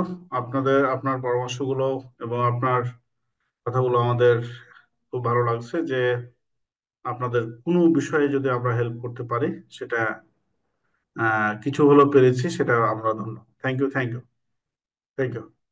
আর কোনো ভাই কিছু বললে প্লিজ।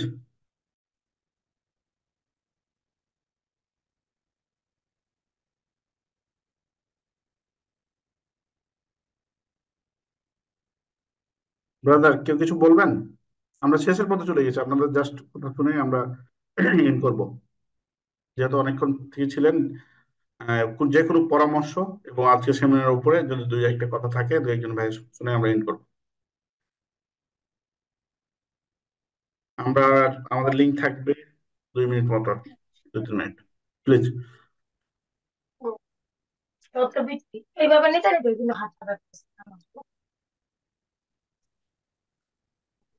যদি কথা আপনাদের না থাকে, তো সবাইকে আবারও ধন্যবাদ যে লং টাইম ছিলেন। অনেক ভাই অনেক প্রশ্ন করেছেন, আমি কতটুক দিতে পেরেছি, আমি সর্বোচ্চটুকু চেষ্টা করেছি একটা টাইম মধ্যে শেষ করার। কিছু টাইমের স্বল্পতার কারণে হয়তো বা আরো ভালো করে দেওয়া উচিত ছিল। আমার জন্য দোয়া করবেন। আর আরো কোশ্চেন থাকলে হোয়াটসঅ্যাপ আছে, অফিস আছে, আপনাদেরকে অ্যাডভান্টেজ অফিসে কফির দাওয়াত দিয়েই আমি আজকের সেমিনার এখান থেকে মোটামুটি ঘোষণা করতেছি। আপনাদের যে কোনো হেল্পে আমরা যদি আসতে পারি, যদি Advantech engineering limited sale service spare parts নিয়ে কাজ করে, মেশিনারি নিয়ে কাজ করে, এবং আপনাদের কোনো রিকোয়ারমেন্ট যদি থাকে অবশ্যই আমাদেরকে নক দিবেন।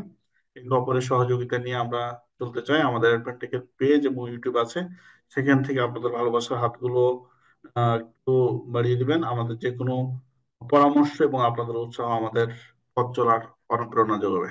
আল্লাহ হাফেজ। আসসালামু আলাইকুম।